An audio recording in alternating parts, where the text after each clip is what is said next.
Chapter 168. If there was a word to describe this tactic, it would be despicable. However, it had to be said that Feng Bujue's plan was flawless. Copernicus and Galileo only needed 3 seconds to understand Feng Bujue's plan. They were of the same mind, and they started to retreat at the same time. They yelled at the 3 from regulation, "Those without auras, retreat with us first." Invincible Champion and Yi Ji were still hesitating. They both turned their eyes to Meng Jingqian. As the leader of this 3-man team, he had the responsibility to make the decision at a time like this. "You guys follow the 2 GMs and retreat further away." Meng Jingqian's attitude was still relatively calm. "Brother Feng and I will stay behind." Seeing that his teammates were about to say something, he quickly added, "There's no need to say anything. Even if I die, it won't cause Brother Feng's aura to disappear. It won't affect the big picture." In the time it took for him to say those words, K3, who was standing about 10 meters away, had already noticed something. He did not plan to let the other party continue the conversation. With a kick, he charged forward. Since they were in the world of Sakura Town, K3's ability could not be compared to when he was fighting at the Kingdom of the Dead. However, the speed and strength that he displayed were still very impressive. Compared to the movement skills that the 2 GMs had used earlier, he was even better. However, to his surprise, there was actually someone who managed to stop him on his own. Meng Jingqian, this person who had spent all his game coins on cigarettes, alcohol, and perming his hair. Therefore, other than the guild's cape, he was only wearing the newbie's uniform. In the blink of an eye, a suffocating cold light flashed in his eyes. His body moved, and with a flick of his sword, he flicked his wrist and slashed out. Meng Jingqian's counterattack looked rushed, but in reality it was flawless. He not only stopped K3's advance, he also used a tricky angle to launch a slash that was hard for the opponent to dodge. It forced K3's right arm, which was the main attacker, to raise it to block the blade. From a combat perspective, the actions that a player could complete within the limited reaction time, the precision and ingenuity of the details, that was the standard to measure the difference between a real expert and a normal person. Of course, this was only the difference between an expert and an ordinary person, not the difference between experts. If one were to disregard all external factors and luck, in a sport with shackles of rules, the last thing that would be compared between top experts was still talent. Oh? Interesting. K3 had just moved his gaze to Meng Jingqian's face. Even players can do something like this. Before he could finish, something changed. 2 arms reached out from behind him and slid under his arms. They curled upward and locked around his shoulders. It was Feng Bujue, who was standing on the other side, who performed the Lu Mountain overbearing dragon rising posture. At this moment, he had already activated the body enhancement technique, so he could complete this action before the other party could react. Feng Bujue did not care about the loss of life points. After all, he would not die with the aura. He was afraid that if he didn't use this skill, he wouldn't be able to suppress the opponent with his current physical skills. "Let's go. Do you have a death wish?" Feng Bujue pulled on K3 and then turned to yell at the other 4. Invincible Champion and Yi Ji quickly exchanged glances, and finally began to run. When the 2 GMs saw that they were finally moving, they quickly turned around and rushed to the front to open up a path for them to retreat. "You two think this is fun, don't you?" K3 scoffed. "Or are you trying to be the hero here?" His expression suddenly darkened. "Oh, that's not right. Heroes will die, but you will only be teleported away." The latter half of the sentence was filled with condescension. "We just want to talk to you." Feng Bujue turned around and told Meng Jingqian, "Isn't that right, Brother Chan?"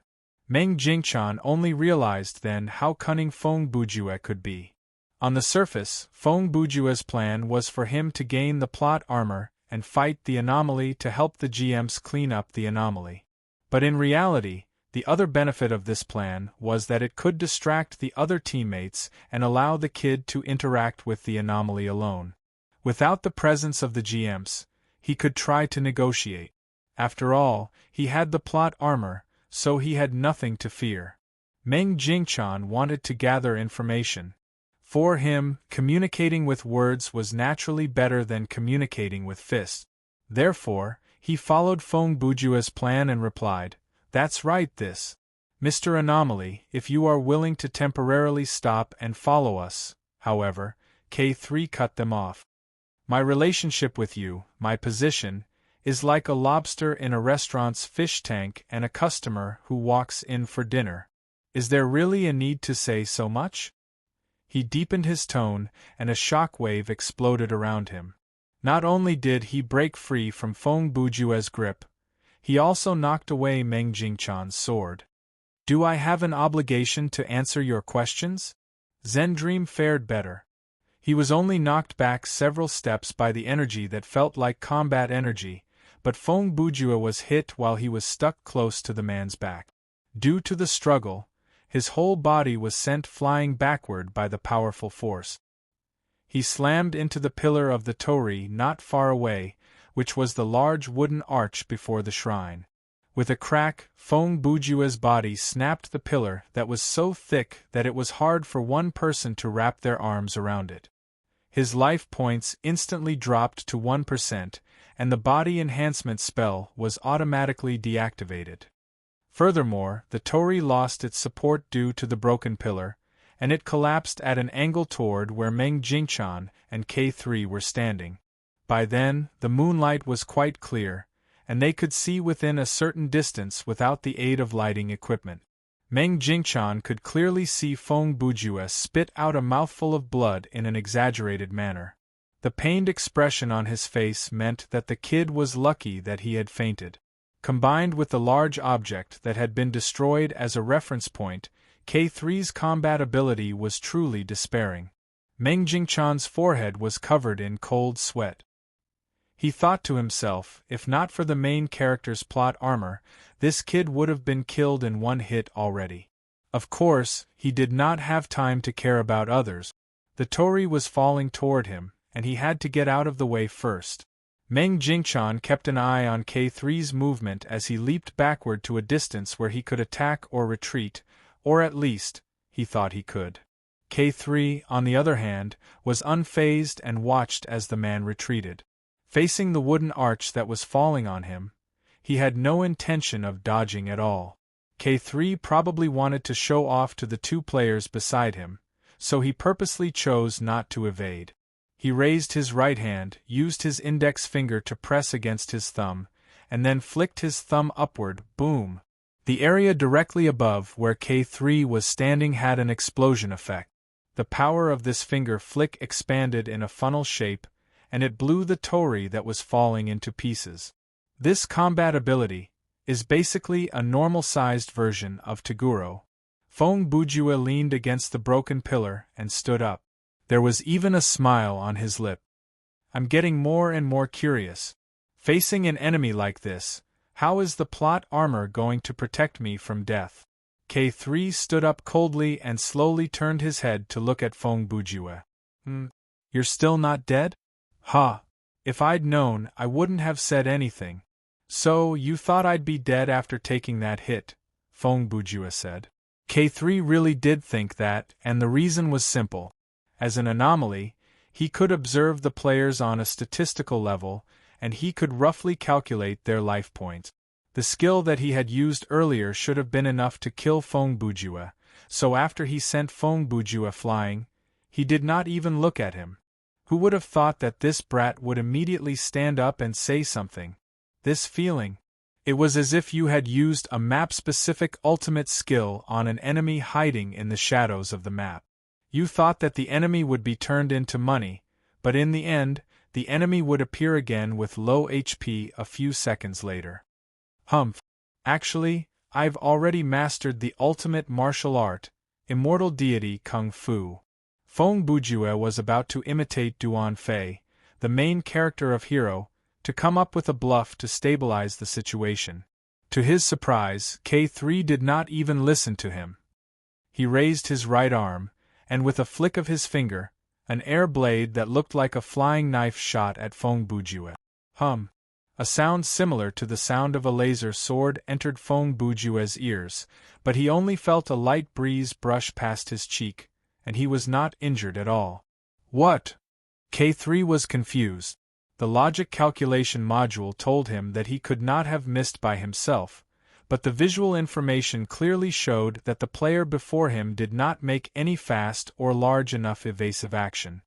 What have you done? K3 seemed to be suddenly interested in Feng Bujue. Did you twist the space? Or did you interfere with my vision? He made a logical guess and asked the question.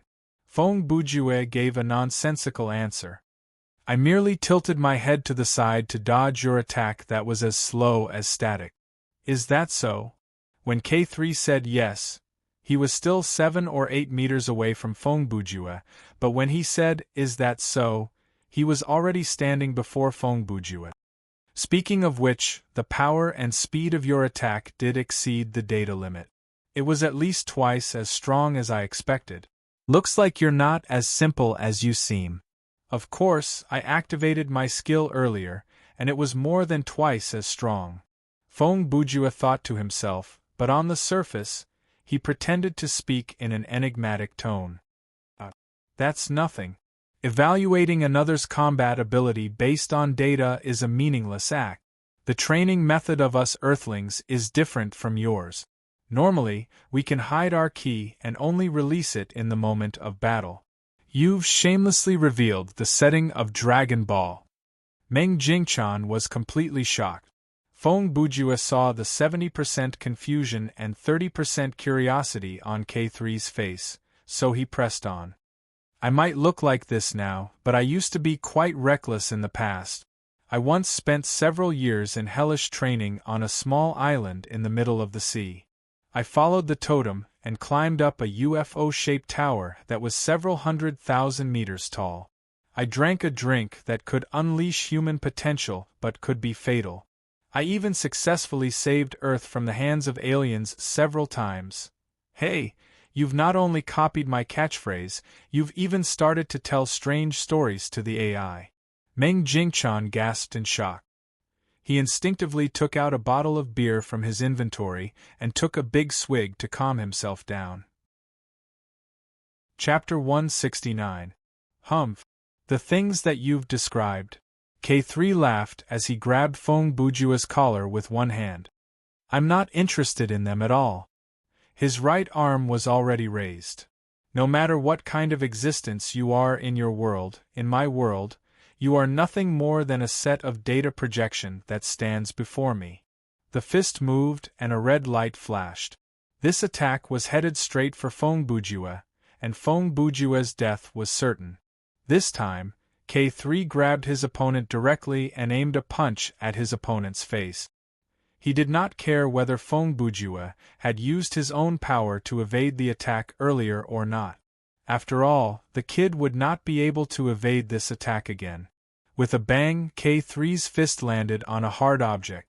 When the energy around the fist collided with the object, there was even a flash of light. Feng Bujue did not feel any impact on his head. For some reason, Casey Jones' mask automatically changed to its display state and appeared on his face. 1 second later, there was a series of cracking sounds. The hockey mask on Feng Bujue's face was already filled with cracks, and it quickly disintegrated into countless data fragments before disintegrating into dust. Your equipment, Casey Jones' mask, has been destroyed. The bonus from your fighting mastery has disappeared. You are currently at level E. The system notification announced these two pieces of very bad news. Feng Bujue was caught off guard by this sudden change. He thought to himself, the equipment will be destroyed. This time, Feng Bujue had miscalculated. He did not expect the main character's plot armor to forcefully save the player in such an irreversible situation, to trigger some kind of equivalent exchange. If he allowed K3 to use this foolproof method to continue to attack him, Then the plot armor would upgrade this method of transferring damage. For example, the life points recovery potions in his inventory would be forcefully depleted, or the damage would be transferred to his other teammates in the scenario. K3 realized that his opponent was still alive, and he was quite surprised. However, he did not hesitate. He used both of his fists and aimed at Feng Bujue's torso to deliver a barrage of jabs. Instantly, the shadows of the punches filled the air, but K3's fists landed on an invisible barrier. The force was neutralized by some kind of transparent medium. This time, it was not the effect of the plot armor but the effect of echo armor. When Feng Bujue was knocked away, the sound wall did not work because the sound wall of the armor was outside the player's body, and Feng Bujue was hit when he was close to his opponent. But at that moment the sound wall was triggered normally. Facing this kind of high-speed, multi-pronged attack, the sound wall had a very good defensive effect. K3's jabs that had increased their speed and attack. Naturally, their power was greatly reduced, so much so that they could not break through the defense of the armor. If K3 had thrown another heavy punch, Feng Bujue would have had to rely on the plot armor to defend against it. However, he had changed his attack method to test Feng Bujue, but he did not expect it to backfire, and it made Feng Bujue's defense method even harder to predict. The bullet that was aimed at the head missed its target for some unknown reason, and the heavy blow at close range was neutralized by the sudden appearance of the mask. From the flow of data, it is impossible to tell whether he has used some kind of sensory disruption skill or not, and it does not look like an active defensive skill. In these few seconds, K3's logic program was trying to figure out what Feng Bujue had done. A high-speed jab aimed at the torso covered all the organs, joints, bones, and diaphragms. If his reaction speed is indeed fast, he should be able to react on instinct and evade the attack. And if his strength is defense, then this round of attack should be able to find out where his weakness is. But he did not make any defensive move or evade. A set of data appeared without any warning and blocked my attack. Moreover, only when my fist was a certain distance away from his body would a defensive barrier appear and accurately block the point of impact of my fist. Is this the effect of a skill or equipment? Even though the light around the kid is brighter than a normal LV-18 player, his combat ability is definitely not as good as the two GMs. The one beside him, Meng Jingchan, is also more powerful than him. Why can't I kill him? K3's series of thoughts flashed through his mind in a short amount of time. As an AI, the area that he could think about was limited, but he was not slow when it came to solving problems. Seeing that his attack was ineffective, he decided to use a more powerful skill to finish off the enemy. The red dragon tattoo on his right arm glowed brightly. Even through the sleeve, the pattern of the dragon could be seen clearly. A shocking aura burst forth, and like a pair of invisible hands, it pressed down on Feng Bujue's shoulders, immobilizing him. You are more difficult to deal with than I thought. K3 was still smirking coldly. I do want to see how long you can last. K3's fighting style was simple and direct, and it was dominating. Since the previous attacks were useless, he would strengthen his attack. If it still did not work, he would use a more powerful attack, and so on, increasing his destructive power. So far, there had not been anyone who could force him to use his full power. In his previous battles, as K3's combat ability increased, his opponents would have to keep up with him. But including Weilu, all the monsters, players, and GMs that had died at the hands of K3 Red Iron, when they faced this opponent who was getting stronger and stronger, none of them could survive his red dragon fist. Again, was Feng Bujue the kind of person who would allow his opponent to destroy two of his equipment? Definitely not. Just as K3 raised his arm, Feng Bujue used an awkward posture to turn his body to the side. He extended his leg to trip K3 and used the godly skill, Child's Lower Whip Kick. This was the last lower whip kick. After this trip, this consumable skill disappeared from Feng Bujue's skill bar. You've got to be kidding me. K3's question was supposed to be a rhetorical question, but before he could finish, the mocking question was cut off because he fell face first. Mischievous Kid's lower whip kick was only effective against monsters, and Feng Bujue had used it with a bit of hope. But in reality, the system did treat the materialized anomalies as a kind of monster. Feng Bujue moved to the side to avoid him. He stood behind him and took out a weapon from his inventory. He did not use the wrench or the steel knife, but took out an even more vicious weapon, the stool. At that moment, Meng Jingchan arrived. Looking at K3, who was on the ground, he was confident that he had many ways to finish off this anomaly. You like to fight so much, don't you? As Feng Bujue spoke, he raised the stool of the 18 bronze statues, number 5. I've lost my equipment and used my skill, he said with annoyance. I'll fight with you until you're satisfied. As he said that, the stool fell. Name: Chong Feng Skill Card Attribute. Active, permanent skill type. Fighting effect. The power of the next slash will increase by 30%, must use a bladed weapon to activate this skill. Cooldown: 5 minutes, consumption. 5% of maximum stamina points prerequisite. Fighting D, level 20 and above. Remark: a slash that exceeds one's limit can sometimes change the outcome of a battle. This was an ordinary but very practical skill. Although it was not the title skill of Cold-Faced Killer, it was the skill that Meng Jingchan used the most frequently. Looking at its effects, consumption, and learning requirements, this skill seemed to be very balanced. At higher levels, there should be passive skills with similar effects that could replace it. However, before level 30, 4 players with bladed weapons, this skill was definitely a jack of all trades. Otherwise, why would he be called a cold-faced killer? At the crucial moment, he would act quickly, accurately, and ruthlessly. Moreover, his facial expression would not change significantly. He was a proper cold-faced killer. Screech. After the slash, there was a strange sound. This could only mean one thing: K3's head was not so easily chopped off. A red wall appeared on K3's skin. This defense was similar to Feng Bujue's Echo Armor. It blocked Meng Jingchan's slash, and K3's flesh was not even scratched. Feng Bujue used the stool to knock on K3's spine. He was quite vicious. His attack was not blocked by some invisible force, but he did not hear the sound of bones breaking, and he did not see blood seeping out from K3's clothes. Feng Bujue felt like he was massaging the back of someone who practiced iron shirt. He did not feel any pain.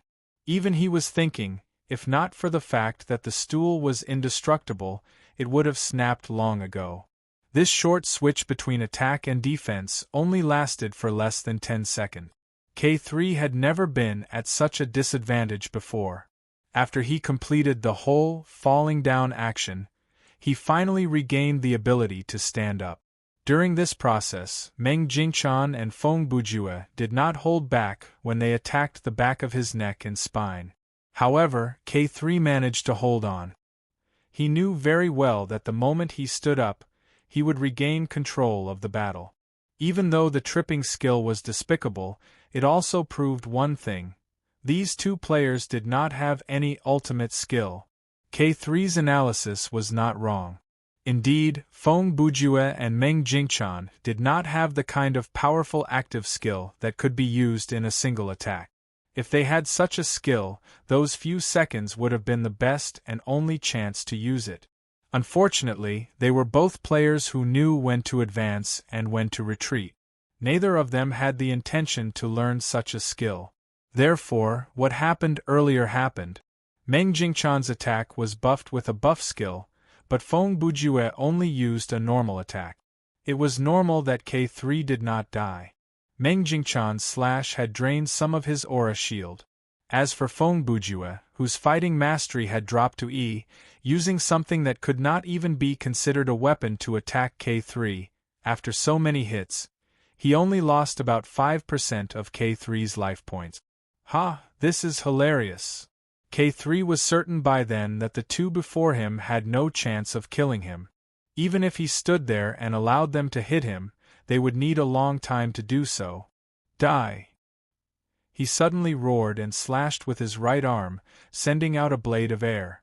This attack was not as fast as his finger flicks earlier, but it was not something that the two players could dodge easily. Its power was even more shocking. When it was activated, the slash was about the width of a blade, but when it was fully released in midair, it felt like a cement pipe was sweeping through the air. It had to be said that Meng Jingchan was indeed impressive. With his quick reaction, he barely managed to dodge this attack. Facing this slash that was aimed at their chest, most people would bend their knees, bend their waist, or lean down to avoid it. But Meng Jingchan was different.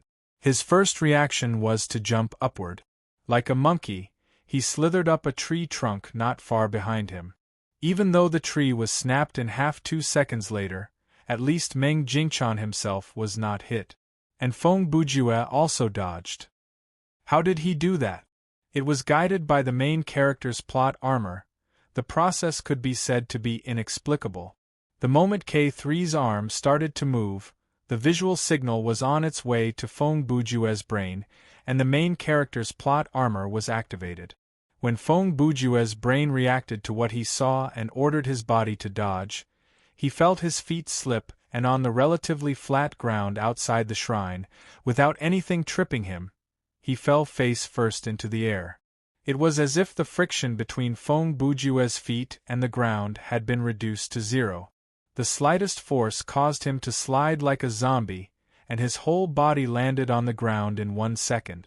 Even if he had voluntarily bent over, he would not have landed on the ground faster than this. A gust of wind swept past, and Feng Bujue managed to dodge K3's attack while lying on the ground. Only this half a meter above the ground was unaffected by the impact. However, the thing that Feng Bujue was worried about still happened. Just as he fell, the system announcement rang in his ears. Your item life points recovery potion, M, has been used. Your item life points recovery potion, M, has been used. 2 similar announcements rang out, and Feng Bujue's head was about to explode. Even in this dangerous situation, he remembered very clearly that he only had 2 medium life points recovery potions. Medium life points recovery potions could recover 50% of his life points each, but considering the diminishing effect of using them consecutively within a short period of time, Feng Bujue glanced at the life points bar on the menu. His life points were now at 89%, not full yet. Even though Feng Bujue had managed to dodge the slash, the life points recovery potion was still wasted by the main character's plot armor. This was because his life points recovery potion would have dropped as well. Therefore, under the principle of a main character not dying, he had to recover some life points no matter what. Curiosity killed the cat. Feng Bujue jumped up from the ground. If I had quit before I met you, there wouldn't have been so much trouble, but now the loss is still increasing. K3 looked at Feng Bujue and scoffed. I don't know what kind of loss you are referring to, but I am surprised that you are still alive. But this is just too good. Feng Bujue started to laugh. It is because of the various conditions in this scenario that I am able to fight against a monster as strong as you. At that moment, the hot-blooded people would have fought K3 to the death due to the loss of equipment, skills, and items. The calmer people would have exited the scenario immediately to prevent the loss from increasing and rationally reflect on their previous decision. Feng Bujue's thought was strange. He thought that this situation was very rare. Without the plot armor, it would have been easy for K3 to kill him. Without Meng Jingchan, he would not have had any chance to fight back. To be able to run into an anomaly was already a rare thing. To be able to fight against an incredibly powerful anomaly for as long as possible, for someone like Feng Bujue, who only had fighting mastery, this was an experience that was hard to come by. Like I said, if you want to fight, I will fight you until the end. Feng Bujue's body suddenly glowed red. The color was slightly different from K3's aura, closer to the color of blood. The temperature around him rose, and the air became blurry. After his life points recovered, Feng Bujue used body enhancement spell again, and Death Poker appeared in his hand. Oh? You can still use such power? K3 was naturally competitive. Seeing his opponent's fighting spirit, he was naturally excited. A level 3 anomaly naturally had something like a personality in terms of intelligence, although the 4 pillar gods and their subordinates, who were of a higher status and possessed uniqueness, also had their own personalities. These were all set by the system. And the personality of an anomaly was like that of a human. It was formed from memory, experience, and other factors. K3 was not the only one who liked to fight. His personality was quite common among anomalies. For them, fighting was a matter of life and death.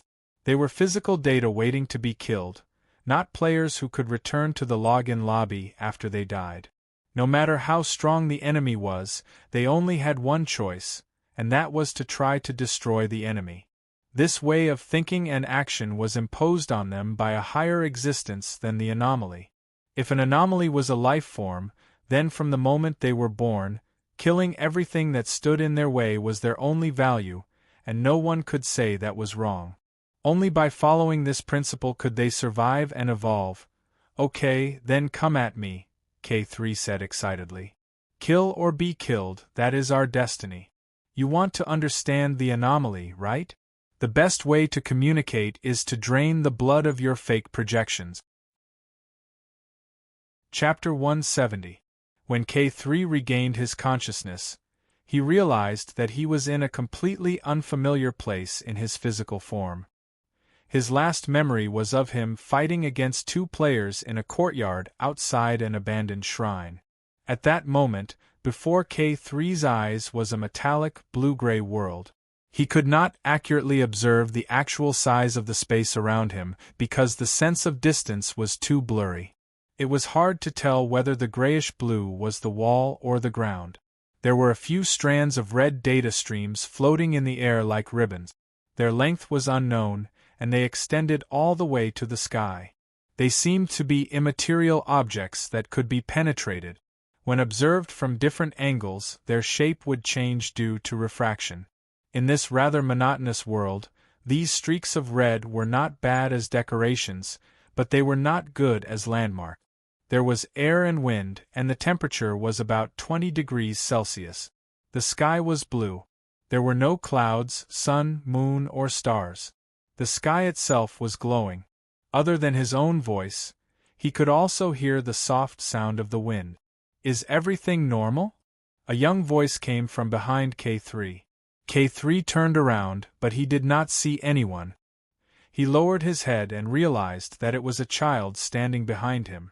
She was wearing a black one-piece shirt and pants, and she looked like a girl about 8 or 9 years old. You are. K3 studied the girl from a distance, and realized with a shock that the light in the girl was brighter than he had ever seen before.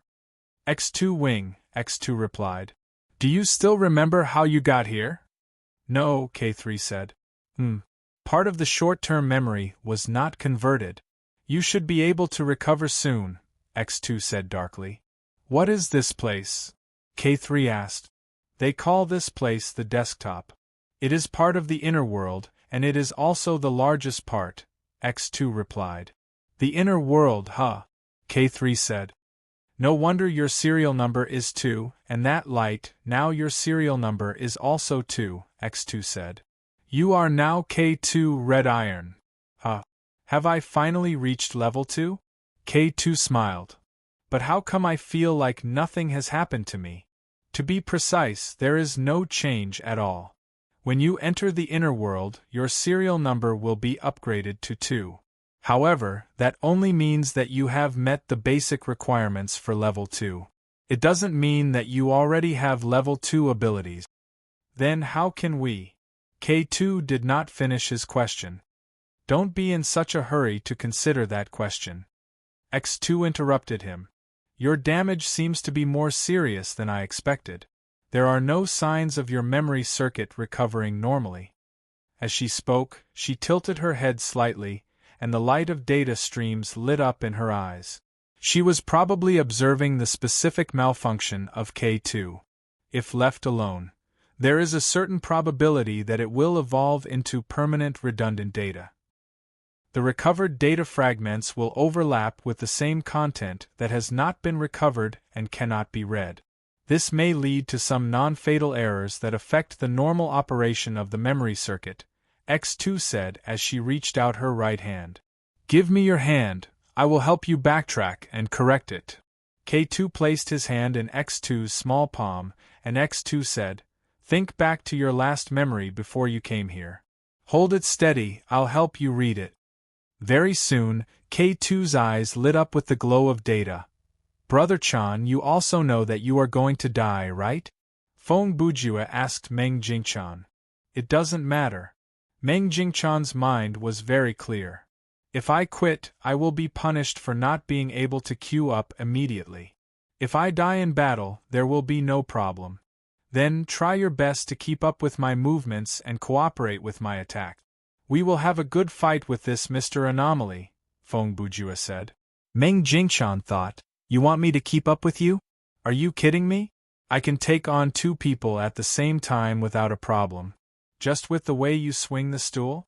Do you think I can't keep up with your movements? I will try my best. Meng Jingchan did not dare retort. He was afraid that if Feng Bujue was annoyed, he would bring up the plot of the second half of Dragon Ball again. From the looks of it, this guy was definitely capable of doing that. Feng Bujue flipped his palms, and the death poker cards in his hands opened up like a fan blade. He instantly shuffled out 4 straight flushes, and the 20 poker cards burst into flames like fireworks. As Feng Bujue opened his arms, 4 sharp shadows flew toward K3 from 4 different angles. At the same time, Feng Bujue's body morphed into a bloody mist. Like lightning, he charged at his opponent from the front. Meng Jingchan was shocked. Putting aside factors like fighting mastery and fighting skills, just based on speed alone, Feng Bujue was above him. Child's play. K3 stood proudly. He opened his arms, and his combat aura reignited. His palms attacked continuously with the help of the air shield. Bursts of energy blasted out and formed an air shield in midair, blocking the attack of the death poker cards. Instantly, the shadow of the palms filled the sky. The power of his moves was so great that even if the 2 GMs were there, they would be impressed. The 4 straight flushes from 10 to A were shattered before they could even get close to K3. They turned into light and disappeared into thin air. However, Feng Bujue had already reached K3. He only had 1 card between his fingers, and that was the only card he needed. With an explosive speed, he slashed diagonally with 1 arm. The moment he attacked, he was as fast as lightning. The card flashed across, leaving a golden arc in the air. After that attack, Feng Bujue immediately leaped into the air and once again pulled away from his opponent.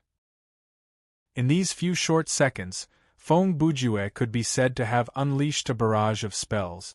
His attacks were a combination of close-range and long-range attack. He even took into account the time difference.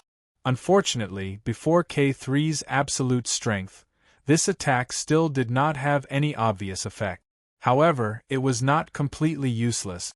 A line of red appeared on the side of K3's neck. He looked down and touched his neck with his hand. Then, he saw the blood on his hand. After being stunned for a second, he laughed. Ha! Good. Again.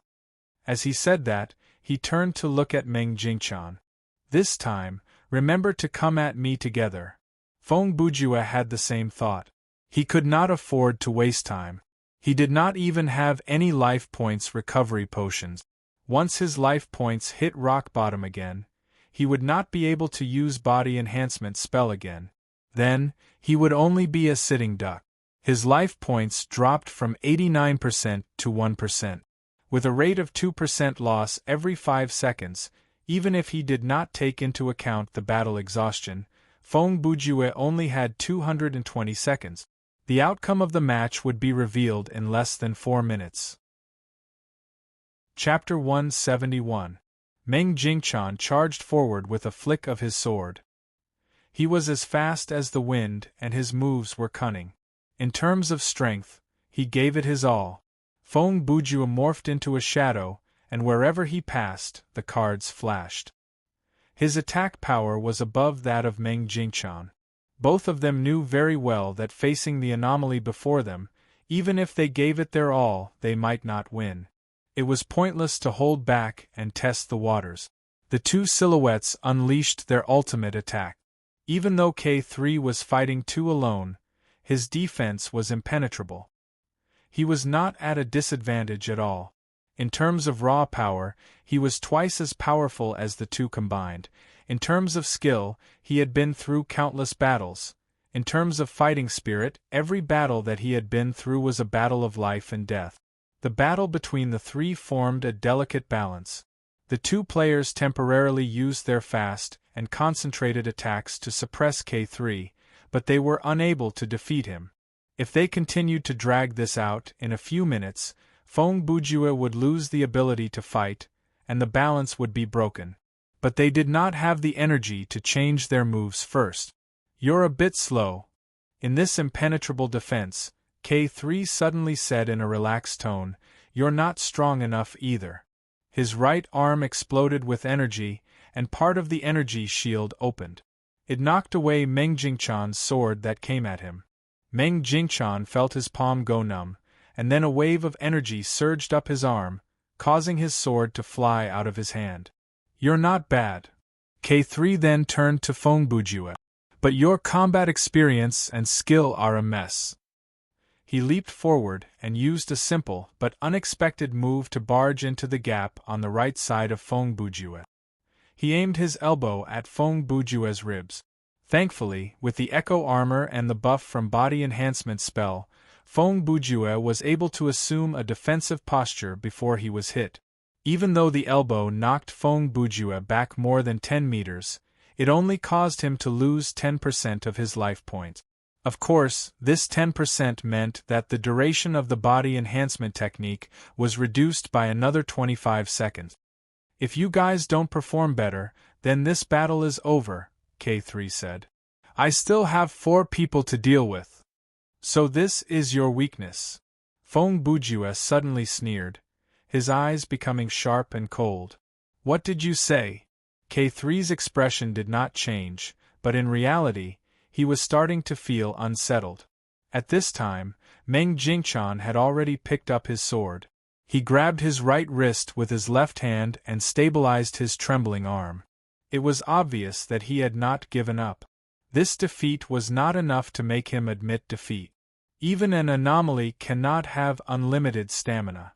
When Feng Bujue said that, he had already regrouped and charged forward. "Your chi shield also requires stamina to support it." "I can see that. Whenever your stamina is depleted to a certain level, you will use a skill that is obviously stronger than your current level." The poker cards flew out from his hands. There was no combo. He only wanted to attack multiple targets at the same time. "It would be good if you can kill your opponent, but even if you can't, your opponent will be forced back by your powerful skill, and you will have the chance to recover." Feng Bujue used more than 10 cards and once again rushed to the front of K3. "The recovery speed of your stamina points determines your behavior pattern. The stronger your skill, the closer you are to defeat. When you use your strongest skill, it means that you have no way to retreat." K3's chi shield was a passive defensive skill. When he was hit by a powerful attack, obviously, a stool bashing on the back did not count. It would be activated automatically to negate the power of the attack. The thing that was more powerful than the echo armor was that the chi shield did not only protect the torso but covered the whole body.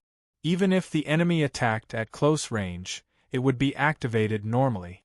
Other than that, the chi shield could be activated automatically. K3 had used it several times already, like a partial explosion, a full-body explosion, or to increase the damage of long-range attacks. However, This kind of convenient and powerful skill naturally had its exhaustion. If his stamina points dropped below 30%, the passive defensive effect of the air shield would disappear, and that would place K3 in danger. Therefore, his combat style was to use offense as defense before his stamina points reached their tipping point to turn the tables around. Whenever K3's stamina points were depleted by more than half, he would use a powerful skill. Just as Feng Bujue predicted, even if he could not heavily injure his opponent, he would be able to force them back. Then, when his opponent was catching his breath, K3 used the opportunity to recover as well. The recovery speed of an anomaly's stamina points and life points could not be compared to a player's. They were born as data, and the scenario world was made up of data. For them, recovering stamina points and life points was like a cultivator absorbing spiritual energy. Their recovery speed was at least 10 times faster than a player's. Feng Bujue thought back to his last encounter with X-23. She was also a level 3 anomaly. When she battled Pan Feng and Hua Xiong, she did not show much of an advantage. She merely won with a steady battle. And this time around, this fella seemed to be so strong that he was practically heaven-defying. He felt that even a GM would be insta-killed if he were here. But Feng Bujue eventually saw through it. This was all an illusion. K3's combat style was quite deceptive. It made people think that he could increase the power of his skills endlessly. This method of yours must have worked many times. Feng Bujue's poker cards were not stopped this time. They hit K3 from all sides, but the air shield around the latter's body was still working. You have turned your presence into an effective weapon. Most people, when facing an opponent who is getting stronger and stronger, will have the illusion that they are slowly being suppressed. This feeling will quickly turn into doubt and fear of you. As Feng Bujue spoke, the glowing poker cards had already cut at K3's throat. Zen Dream also made a comeback at that moment. His sword was pointed at K3's back, and he stabbed silently. Bang! It was the same sound again. The blade was bent, but the tip of the sword still did not pierce through the air shield. This was Meng Jingchan's full-powered attack. Even though he did not lose any life points, he had to keep up with Feng Bujue's attacking rhythm, and the exhaustion of his stamina points was self-explanatory. And Feng Bujue's wrist, that was holding the cards, was grabbed by K3. He did not even manage to finish the attack. Not a bad idea, and the tactic of continuous attacks is correct, K3 said in a low voice. K3 said darkly, and his expression turned serious. Unfortunately, your execution is not good enough. He twisted with one hand, and Feng Bujue's right forearm was snapped off. It was yanked off, and even the bone could be seen. Blood spurted out instantly. The simulation of pain was very realistic, but it was still weakened by the system. If it was reconstructed 100%, Feng Bujue would have fainted from the pain. If the two GMs fought me according to your plan, if they were lucky, they might have a chance of winning, K3 said coldly.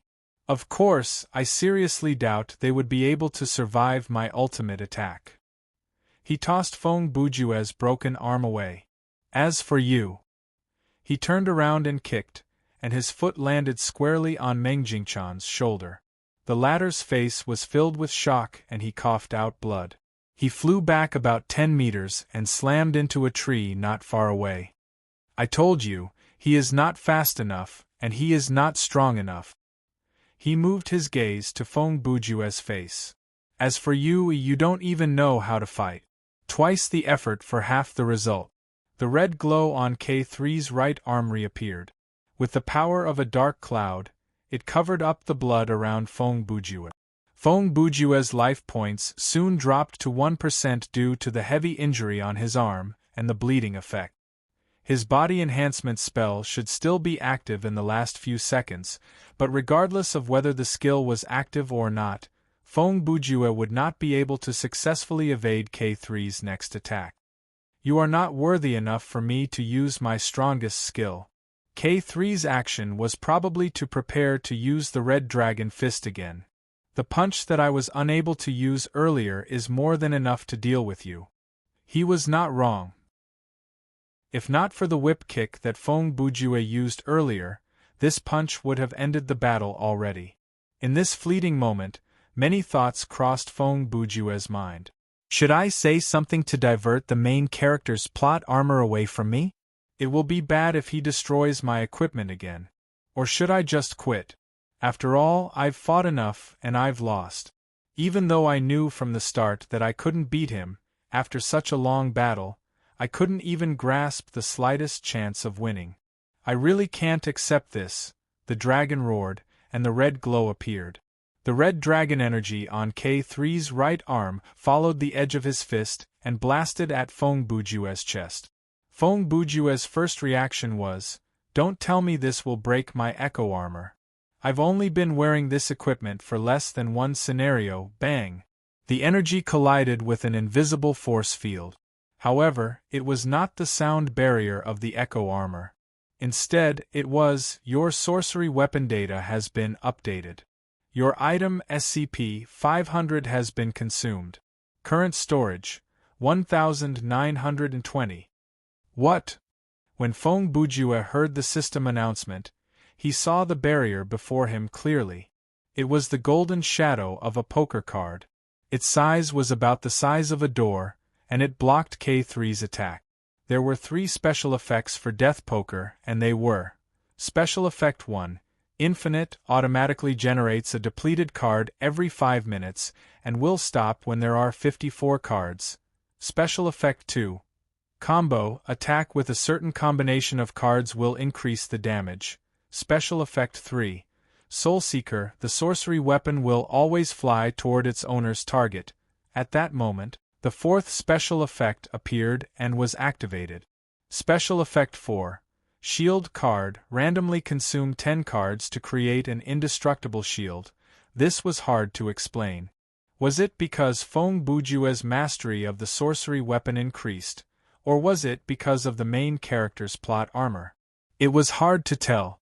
Coincidentally, after the previous depletion and the loss of 10 cards, there was only 1 card left. The thing that confused Feng Bujue the most was, what was the reason for the exhaustion of the SCP-500? Even though it was a cure, it could not recover his life point. How is that possible? K3 was also shocked. Feng Bujue followed the man's gaze, and when he lowered his head to look, he realized that his arm was recovering at a speed visible to the naked eye. His marrow, veins, bones, flesh, skin, and so on miraculously regenerated on their own. The green light formed from data floated around the edge of the wound. The right arm that was torn off healed in less than 10 seconds, but the sleeve did not appear. It looked like the forced exhaustion of the SCP-500 was to complete the recovery of the arm. Why can't you die? For some reason, K3 was infuriated. He ignored the exhaustion of his stamina points and unleashed his chi again. He waved his palms in the shape of an X, and as his 10 fingers crossed, a web-like air wall shot forward. After Feng Bujue's arm recovered, the bleeding effect stopped, so his life points did not reach 1% but stopped at 17%. This meant that the effect of the body enhancement spell was still there. Earlier, the Red Dragon Fist had increased the distance between the two of them, and Feng Bujue had more space to maneuver. Facing the wall of air that was coming at him, he did a rather unorthodox somersault to move to the side, and to his surprise, he really managed to dodge it. Tisk! K3 scoffed. Don't think you can keep dodging it. I've been observing you. You won't be able to maintain this high-speed state for long. Huh! Feng Bujue replied rudely. You don't have to worry about that. Before I defeat you, I will not deactivate this state. He was just being stubborn. In less than a minute, the skill would automatically deactivate. Die! K3 roared. He leaped into the air and threw out 3 punches. They were powerful, fast, and heavy. These 3 punches had the combination of strength, speed, and energy. It was a well-balanced and solid attack. Your equipment M1911A1 pistol has been destroyed. Your equipment Eye of Hostility has been destroyed. Your equipment Robots Must Die has been destroyed. F***CK. The word escaped Feng Bujue's lips. After all, there were no other players around him, so he did not mind saying it out loud. This time, his life points did not decrease because all 3 punches were fatal, so he dropped his equipment. K3 did not know that the items in his opponent's inventory had disappeared. He looked at Feng Bujue in shock. He looked at the man who took 3 punches but did not move an inch. You're still not dead? Dead? Feng Bujue's eyes were about to spit fire. With lightning speed, he pulled out Mario's wrench and aimed it at K3, who was inches away from him, and swung it at his temple. Bang bang bang. K3 was hit on the head by the wrench. He quickly raised his arm to block, but his arm was injured as well. Dead. Dead. Dead. Feng Bujue repeated as he swung. You've exhausted yourself too much in such a short period of time, haven't you? Your stamina points have dropped below the limit to maintain the energy shield. He greeted K3 with a barrage of punches and punches.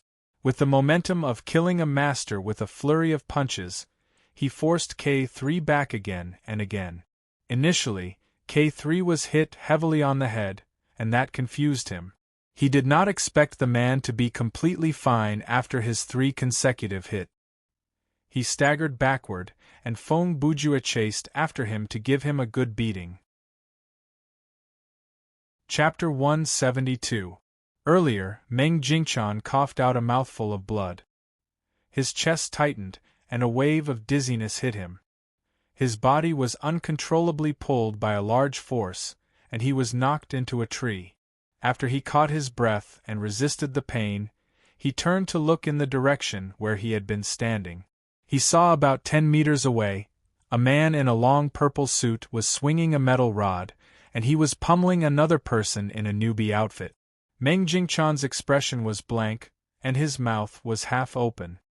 He took out a bottle of beer from his inventory and took a swig to calm himself down. Is this an illusion caused by the collision of air currents, or am I drunk? On the other side, in the courtyard before the shrine, K3's energy shield had been broken, and he temporarily did not have the stamina to use any more powerful skills. However, with Feng Bujue's crazed attacks, it would be difficult for him to kill this anomaly. In terms of data, this kind of attack only dealt 1% of the anomaly's life points, and not every attack could reach that standard. The most disgusting thing was, this kind of continuous combat status would affect K3's recovery speed. If he wanted to recover his life points quickly, he had to find a way to shake off Feng Bujue's pursuit and avoid physical contact with the man for at least 10 seconds. At that moment, Feng Bujue's life points could only sustain the body enhancement spell for about 20 seconds. If K3 retaliated, Feng Bujue would drop his equipment, and that was why he was chasing after him like a madman. However, K3 would not be beaten up so easily. Even without the energy shield, his physical skill level was still there. In terms of strength and speed, he was about the same as Feng Bujue with the body enhancement spell. Was he going to lose to a wrench? That was ridiculous. K3 raised his right arm to block the wrench, and that seemed to have fractured his arm. However, he ignored that and punched out with his left fist, intending to knock Feng Bujue back. But to his surprise, Feng Bujue twisted his heel and dodged the punch. "Thanks to you, my fighting ability has improved," he said as he turned around and swung the wrench at K3's knee. With the pain, K3 lost his balance and knelt down on one knee. How did you do that?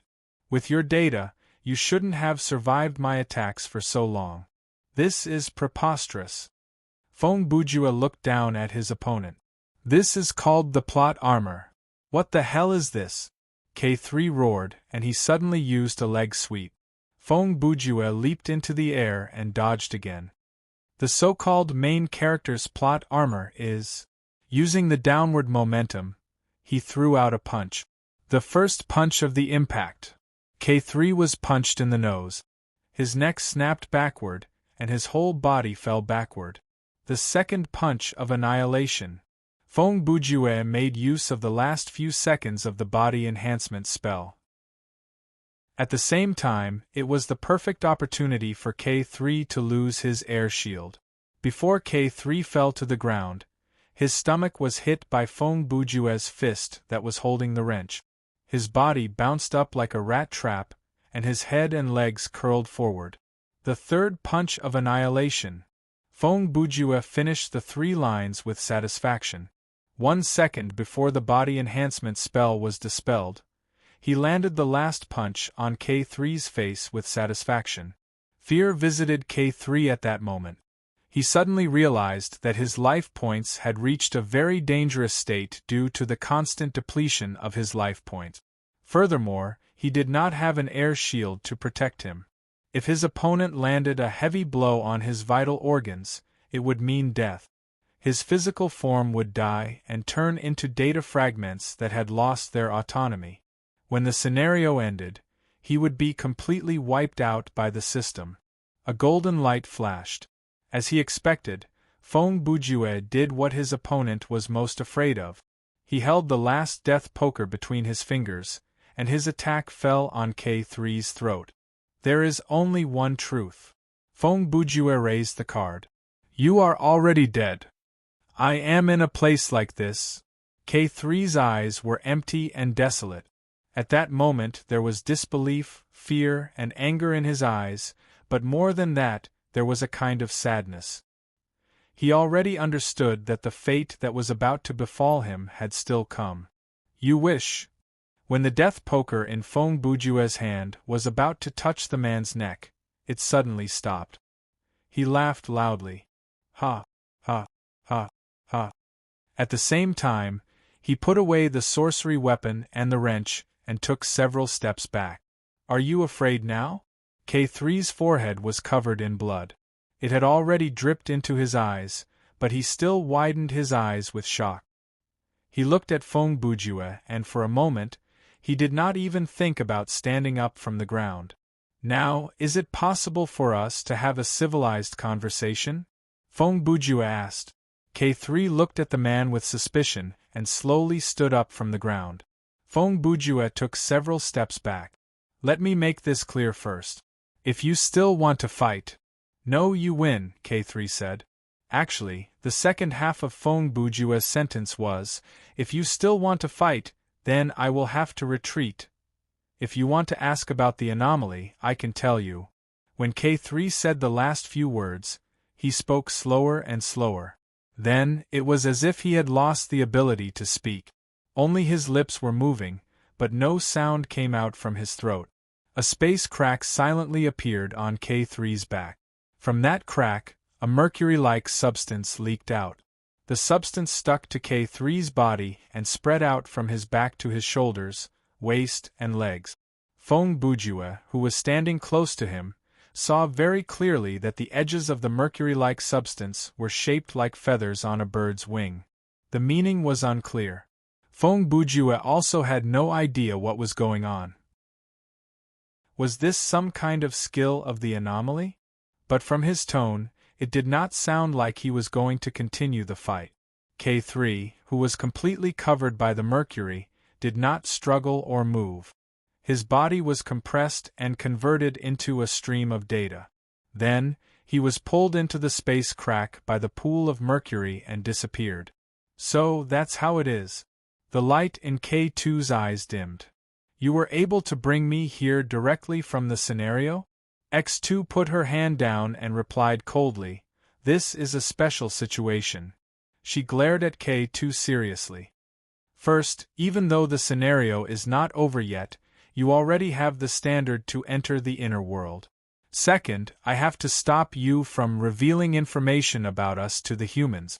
Oh, K2 asked after hearing that. Could it be that the level 2 anomalies have been monitoring us level 3 and 4 anomalies? Of course that's impossible, X2 replied. X2 replied, It's very difficult to observe you, let alone bring you out by force. She paused for a moment. We're not monitoring you. You just happen to be there. Chapter 173. Those were the only 2 sentences that appeared in the login lobby. Not long after the disappearance of the anomaly, Galileo and Copernicus naturally noticed it. They happily led Invincible Champion and Yi Ji back to the mountaintop. They wanted to praise Feng Bujue for using the plot armor to deal with the anomaly. However, Feng Bujue told them that the anomaly had not been destroyed but had disappeared on its own. Meng Jingchan, who had witnessed this from afar, also confirmed that he was right. Now, the 2 GMs were stunned. They did not know what to write in the report. They had not encountered an anomaly escaping from a scenario before, so this could be a big deal. In any case, there was not much communication, and the players gradually exited the scenario. After all, the GMs had a duty to keep this a secret. If there was a need, they could talk to Feng Bujue in private. There was no need to discuss this with members of a large gaming studio like Regulation. About 20 minutes after exiting the scenario, Meng Jingchan, who were still online, heard a strange system announcement. The scenario you were in has been closed due to an unknown error. But that was a story for later. At this moment, Feng Bujue was feeling quite depressed. Let's take a look at the changes in Brother Ju's stats after this scenario. Title: Plot Explorer 134-361-8000. Skill points: 2637. Game coins: 326800. Mastery: General Ability D, Workmanship D, Sleuthing E, Fighting D, Marksmanship D, Medic F, Sorcery E, Summoning NA. Inventory 510. Mario's Wrench, Flashlight, Folding Stool, SCP-500 1920, Anti-Gravity Gun Equipment. Jazz Shoes, Death Poker, Sorcery Weapon, Echo Armor Space 310. Puzzle Card, Monkey, Puzzle Card, Sunglasses, Persephone's Vacuum Skills. Hasty Repair, Body Enhancement Technique, Decisive Victory. He had spent almost 2 hours in the game, but his EXP and game coins had not increased at all. The loss of equipment and skills this time was truly a huge blow to him. The 2 health potions aside, he had drunk them himself, but what about the 4 pieces of equipment? Eye of Hostility. S equipment requirement was that the character must be level 20 or lower, and it could not be traded after it was picked up. Feng Bujue didn't feel any heartache over the fact that this defensive equipment could be sold after 2 more levels. However, other than this, the rest of the items, Casey Jones's mask, the godly effect of increasing fighting mastery by 1 level, were gone just like that. After the fierce battle between Feng Bujue and K3 Red Iron, his fighting mastery had risen to D. If the mask was still there, then its special effect, when equipped, the player's fighting mastery will be seen as 1 level higher than the player's actual level, but it will not exceed C. Would allow Feng Bujue's fighting mastery to reach C? How big of a leap would that be? Wouldn't it be stronger than Passing Rain? Other than that, Robots Must Die had only used 1 scenario, and the number of souls that died under its blade was in the single digit. At the very least, it had been traded with skill points. Other than that, the M1911A1 pistol was Feng Bujue's only gun. He still had quite a number of magazines in his shirt pocket, and he had bought them with game coins. The magazines were store-bought, and if he sold them back to the shop, it would be a huge loss. It would be less than 1/10 of the original price. If he put them up for auction, even if he put them up for auction at 70% of the original price, he might not be able to sell them. After all, the bullets had to be compatible with the gun. Furthermore, people might not even notice this kind of junk even if they flipped through dozens of pages. Even if he put them up for auction, he would just have to pay the commission. The only thing he could do was console himself. So what if the mask was gone? His fighting mastery was still at D, right? So what if the dagger was gone? He had earned 237 skill points during the course of the scenario, so he had recouped some of his losses. So what if the gun was gone? So what if the bullets were gone? So be it. So what if the bullets were gone? After all, he had the anti-gravity gun. Even if this weapon could only fire one object at a time, and if he took it out in most scenarios, the NPC would think he was crazy, but at least it was a long-ranged weapon. What if there was a Nokia store in the scenario? With this weapon, even a Gundam could be taken down, right? Furthermore, he had gained something from this scenario. At least the sorcery weapon had been upgraded, and Death Poker now had 4 special effects. How far would it be before he got the 5th and 6th?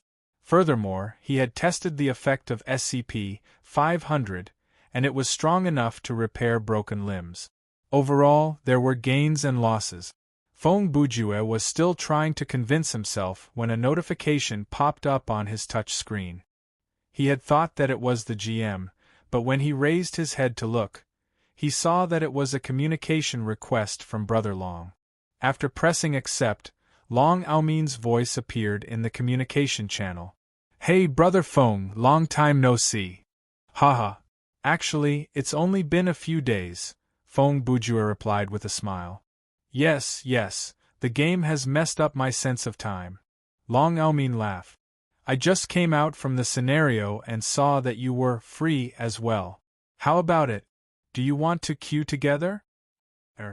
Actually, I was forced to leave earlier, so I can't join the queue now," Feng Bujue replied. What's wrong? You forced yourself to leave?" Long Aomin was confused. "Did you run into a very troublesome teammate?" "It's a long story, so there's no point in talking about it," Feng Bujue replied. This was a lie, and it worked every time. Long Aomin laughed openly and very sensibly did not ask any more questions. Feng Bujue made use of this opportunity to change the topic. "By the way, Brother Long, do you remember Passing Rain and Laughing Soul?" "Yes, they're the 2 heroines from that haunted house scenario, right? They added me as friends before," Long Aomin replied. "They, me, and Xiao Tan have started a club," Feng Bujue said. "Brother Long, are you interested?" I'm sorry, but I already have a club." Before Feng Bujue finished, Long Aomin knew what the man was going to ask. He rejected him politely and explained, "My club is just a group of colleagues. I'm sorry, but I can't join your club." "Oh, it's fine. It won't affect the scenario," Feng Bujue replied. He did not think that there was anything wrong with it. Most people would have 1 or 2 friends in real life when they played games, and in the future, gaming would be a way to socialize in the office. But Long Aomin's club was quite unique. He said that the people in the club were his colleagues from the office, and that was not wrong, but they were not from the same police station as him. Long Aomin had recently been transferred to the cyber police department, and his club was obviously an outpost. Long Aomin had been injured in the past, and it was difficult for him to go out in the field. It was a waste of his talent to have him stay in the office, so he was transferred to this rather suitable position. Chapter 174. After chatting with Brother Long for a bit, Feng Bujue went offline. Since he couldn't join the team for the time being, he could use this time to get some fresh air and prepare dinner. After playing a 2v2 killing game and a team survival mode that didn't really clear, it was already time for dinner. However, even though it was called dinner, it was still noodles in essence. According to the editor, the pay for the TV show would be transferred to his card in a few days. However, when "a few days" was referring to, Lu Zhou had no idea. Therefore, every time Feng Bujue came back to eat, he would instinctively go to the computer and check if the money in his card had increased. If there was money in his card, he would immediately order food online. Of course, the result of this check was still no. It should be mentioned here that Feng Bujue did not have a credit card. In his era, applying for a credit card was a troublesome thing. At the beginning of the 21st century, credit card fraud accounted for more than 80% of the economic fraud cases. Among them, more than 90% of the cases where POS machines were used for multiple card fraud. Even after the third generation of optical computers appeared and the ID network was regulated, this rate did not decrease significantly. Under the situation where the POS machine mechanism could not be changed or replaced, the government could only set up related regulations and restrictions on credit card applications. Although it was impossible to completely eliminate credit card fraud, the stricter regulations were clearly effective. Citizens like Fong Bujue, to put it nicely, were writers. To put it bluntly, they were unemployed. To put it more bluntly, they were freelancers. They bought their own medical insurance, paid their own pension, and as for buying a house, citizens in this situation could only apply for a very low credit card limit. Moreover, the same person could not have more than 3 cards. According to Fong Bujue's personality, he naturally had no interest in doing that. If he really encountered an emergency, he could just borrow a few thousand yuan from someone else. In the field of novelists, most of them lived a hard life. The number of people who made a fortune could be counted on one hand, and the vast majority of them probably lived worse than Fong Bujue. At least Brother Ju could still lazily support himself. Little did he know that there were many hot-blooded youths out there who still held onto their literary dreams. If they didn't write for a day, they would have to starve for the next month. Enduring the supercilious looks from his family and friends, and feeling resentful that his talent was not recognized, his passion for storytelling gradually turned into a habit of making up the word count. His attitude towards other authors changed from admiration to jealousy and hatred. Day after day, he wrote in this impetuous state. In the end, when his youth was wasted, he realized that he had entered the wrong profession. The environment of society dictated that writers had no choice but to lower their heads and compromise with certain business rules.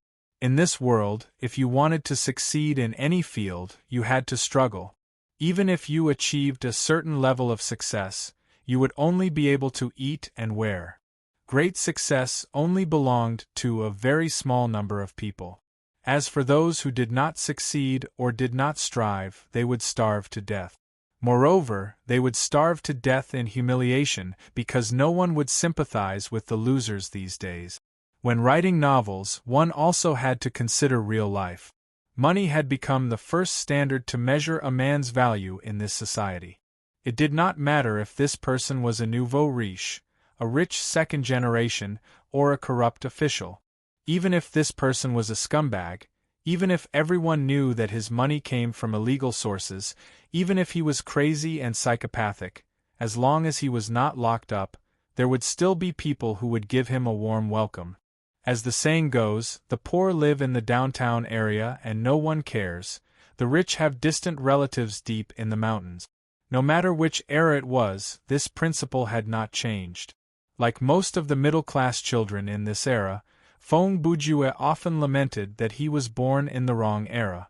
If it was earlier, the Republic of China would have been more suitable for people like him. If it was later, when all the human organs other than the brain were replaced by machines, and when drinking 2 liters of synthetic engine oil was enough to cover half a year's worth of food, he could still enjoy true equality and harmony. Unfortunately, he lived in the 21st century. This was called living on the threshold. In this era, to use a line from a movie, in the adult world, nothing is easy. In reality, the children's lives were not easy. Fong Bujue could be considered to be more open-minded. Just let it be. If he had to cook noodles, he would eat noodles. If he had to eat noodles, he would have to eat noodles. Perhaps one day, the unknown shadow in his head would explode and everything would be over. Or perhaps, after the explosion, he would turn into a mutant and have a meteoric rise in his career. In short, if a person was not satisfied with life, any factor that could change the status quo could become something worth looking forward to. Recently, the air quality in S-City has recovered. Heavy pollution is expected to turn into moderate pollution. The plan to expand the parking lot in the subway line 9 has been shelved due to an engineering accident. A 15-year-old girl sold her virginity on the internet in order to buy a new mobile phone. While cooking noodles, Phong Bujue turned on the TV and listened to all kinds of fake news. He numbly continued to do what he was doing. After working for 10 minutes, he was done with his dinner. He switched off the TV and took out a bottle of peanut butter from the fridge. He sat back before the computer and yawned. I haven't heard any good news in the news for a long time already. Is it because the media's credibility has been dropping year after year that they think a positive report will have the opposite effect? Other than the news, Phong Bujue rarely watched TV anymore. This was because the TV station's favorite program was to find a group of people to sit there and expose their dirty laundry. They would argue in front of the whole city and even the whole country to gain attention. Once it was dinner time, all the channels would be filled with this kind of nonsense. There was not even a puzzle show. But TV dramas were all about killing the Japanese, and killing the Japanese. Phong Bujue really wanted to write a letter to the scriptwriters and tell them, I suggest you find some time to write a few scripts to fight against the Filipinos or aliens. You can change the way you think, and you might become popular. As he ate the noodles, he opened the Dream Company's main page. He wanted to go directly to Thriller Paradise's subpage, but at the corner of the main page, he saw a very interesting piece of news. Our company's second MMORPG product is currently in development. We'll release a demo in May. Phong Bujue read the news. The game's tentative name is Crazy Thoughts? It's a card battle. He swallowed the peanut-flavored noodles. The first game is just in beta, and they're already releasing the development of a new game. This Dream Company sure is unpredictable. If this was any other company, they wouldn't have made so much money from Thriller Paradise. Why would they release a new game? Isn't that a competition with themselves? The news was only one line, and there was no screenshot of the game or more specific information. In a way, this was a clickbait. However, this method successfully piqued the interest of many players. When Phong Bujue clicked into the Thriller Paradise forum, he saw many threads about Crazy Thoughts. Of course, even the official news had no pictures or truth. Among the players, it was obviously just pure fantasy. Some of them even found some random pictures and passed them off as screenshots of the game, claiming that they had insider information. The moderators did not seem to care. That was the first day the news was released. They would not do anything to dampen the players' enthusiasm. If there was fake news, it meant that the players were interested. The famous player from Jianghu, Blade Runner, is suspected of cheating. Phong Bujue's attention was soon attracted by this thread. This was a popular thread. It had over 100,000 clicks, and there were almost 100 pages of replies. The person who posted this was obviously a fake account. His name was all English letters, and it felt like he had typed it randomly.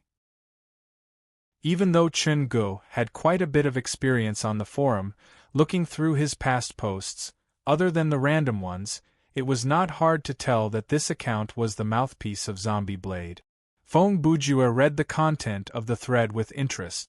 The person was talking about the scenario that he had played earlier. From the moment my teammates and I entered the scenario until we lost the killing game, we didn't even see each other's faces. The other party disappeared from an enclosed map. This map has a continuous drain on life points, but the plot introduction clearly shows that the map outside has an even more severe drain. I stayed in the map for a long time and used more than one life points recovery potion. So, Blade Runner, if you're not cheating, how did you survive so long? Don't tell me that your backpack is filled with life points recovery potions, or that you're a player with a medic mastery. You won't believe that, will you? There were many places that the thread did not make clear, and that was done on purpose. In any case, this kind of thread that was meant to slander others was mainly about using words that were beneficial to the user and leaving out or downplaying the negative ones. The only consolation was that the person only mentioned Blade Runner's name and did not mention Phong Bujue's IGN. Of course, the person did not mention his teammates' IDs or the fact that he belonged to Zombie Blade. The reason was hilarious. Jiang Hu is too powerful, and I'm afraid of revenge. Feng Bujue was amused when he read the thread. Even from an outsider's perspective, there were many places in the thread that could not stand up to scrutiny. Furthermore, even if it was Blade Runner who cheated, why would he come to the forum instead of calling customer service? At that moment, Feng Bujue understood why Blade Runner hated Zombie Blade so much. These tricks outside of the game were not that clever, but they were more than enough to annoy people. As he continued reading, the content of the thread became more and more interesting. No wonder there were so many pages of replies. There were quite a number of forum ghostwriters from Zombie Blade who were messing around in the thread. They agreed with the original poster and wrote, "Yes, yes, if Blade Runner has the balls, come out and confront us. Just because you're from a big studio, you think you can bully normal players like us? Or do you know that you're in the wrong and don't dare come out?" This logic was strange. When Feng Bujue logged off, he saw that Blade Runner was still in the game.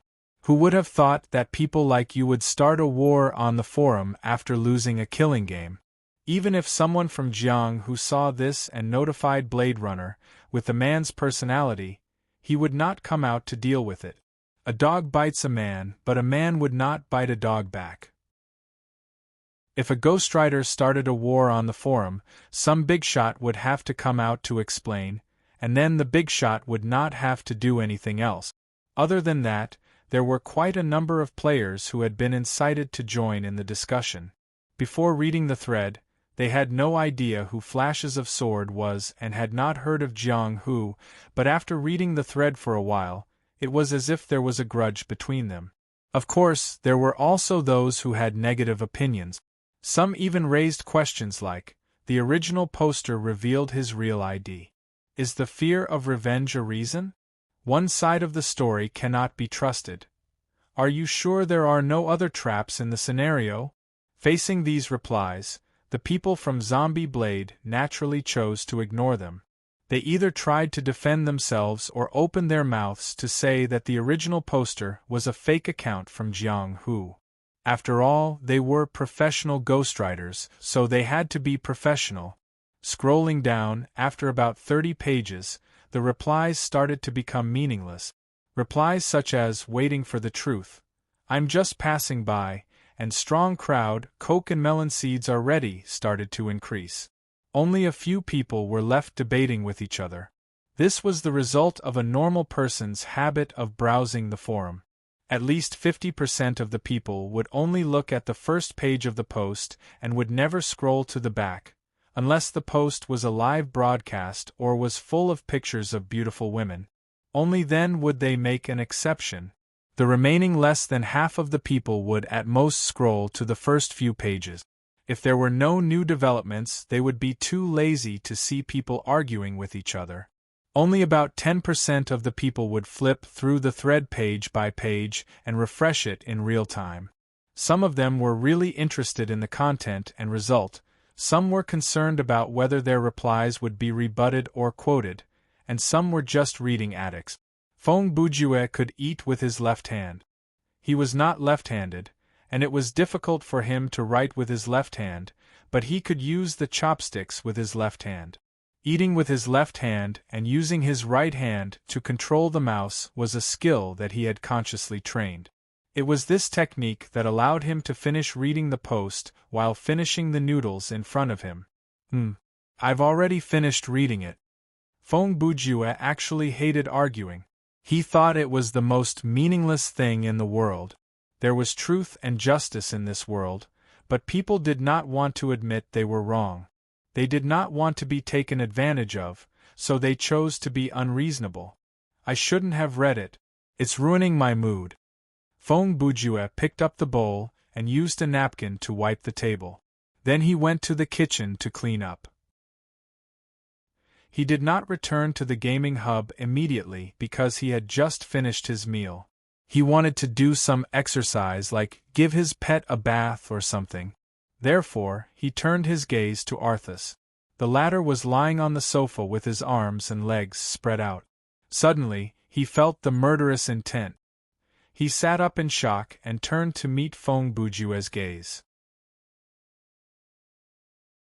Chapter 175. Feng Bujue spent a whole hour before he finished bathing the cat. When he was done, there were many claw marks on his arms, and he was covered in sweat, but at least it was done. Initially, he wanted to do more housework, but after that, he gave up on that idea. Bathing the cat, as an after-dinner exercise, it was a bit too much.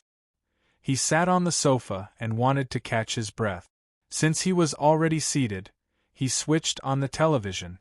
Since he had already switched on the television, he did not want to watch the commercials for 998 renminbi, so he switched to the streaming channel. Since he was already there, he might as well watch something. Therefore, he clicked on the list of horror movies. Horror movies loved sequels the most. After watching the first episode, no matter how bad the movie was, even out of curiosity, the audience would go back to check out the sequel. The mentality would be, what if the sequel is not bad? Otherwise, why would there be a third episode? After watching the second episode, if it was still bad, the audience would wonder, what happened to the third episode? Why is there a fourth episode? What happened after that? How can such a horrible story continue? Will there be more to it? In any case, Feng Bujue watched 3 horror movies that were each 90-minute long, and his final conclusion was, the 4 hours of my life have once again been wasted by bad movies. He raised his head to look at the clock. It was around 10:30 p.m. It was too early to log into the game and switch to sleep mode. If he switched to non-sleep mode, he would probably run into a long scenario, and by the time he finished, it would already be 2 a.m. That would be awkward. Feng Bujue's eyes moved back to the television. Should I watch the 4th episode as well? 5 seconds later, he slapped himself on the face to banish that scary thought. Then he lay down in the gaming hub and logged into Thriller Paradise in non-sleep mode. The login lobby was the same. After Feng Bujue appeared in the elevator, the first thing he did was look at the social tab on the screen. Brother Long was offline, and so was Blade Runner. Xiao Tan was not online, but Passing Rain and Laughing Soul's names were lit up. If they could be seen in the friend list, it meant that they were also logged into the server in non-sleeping mode. Unfortunately, they were already in an in-game state. Feng Bujue checked the system mailbox. There was a private message and a system mail. He first opened his private message. The sender was Meng Jingchan, and the content of the message was only one sentence. Brother Feng, if you do me the honor, why don't you add me as a friend and come to the conference room for a chat when you're free? What? Feng Bujue muttered to himself. No reward. He deleted the email directly. You just want to get information about the anomalies from me, right? At most, you want me to join regulation. Feng Bujue's guess was not far from the truth. He was too lazy to reject the other party in person. Anyway, if Meng Jingchan did not receive a friend invite or email response, he would understand.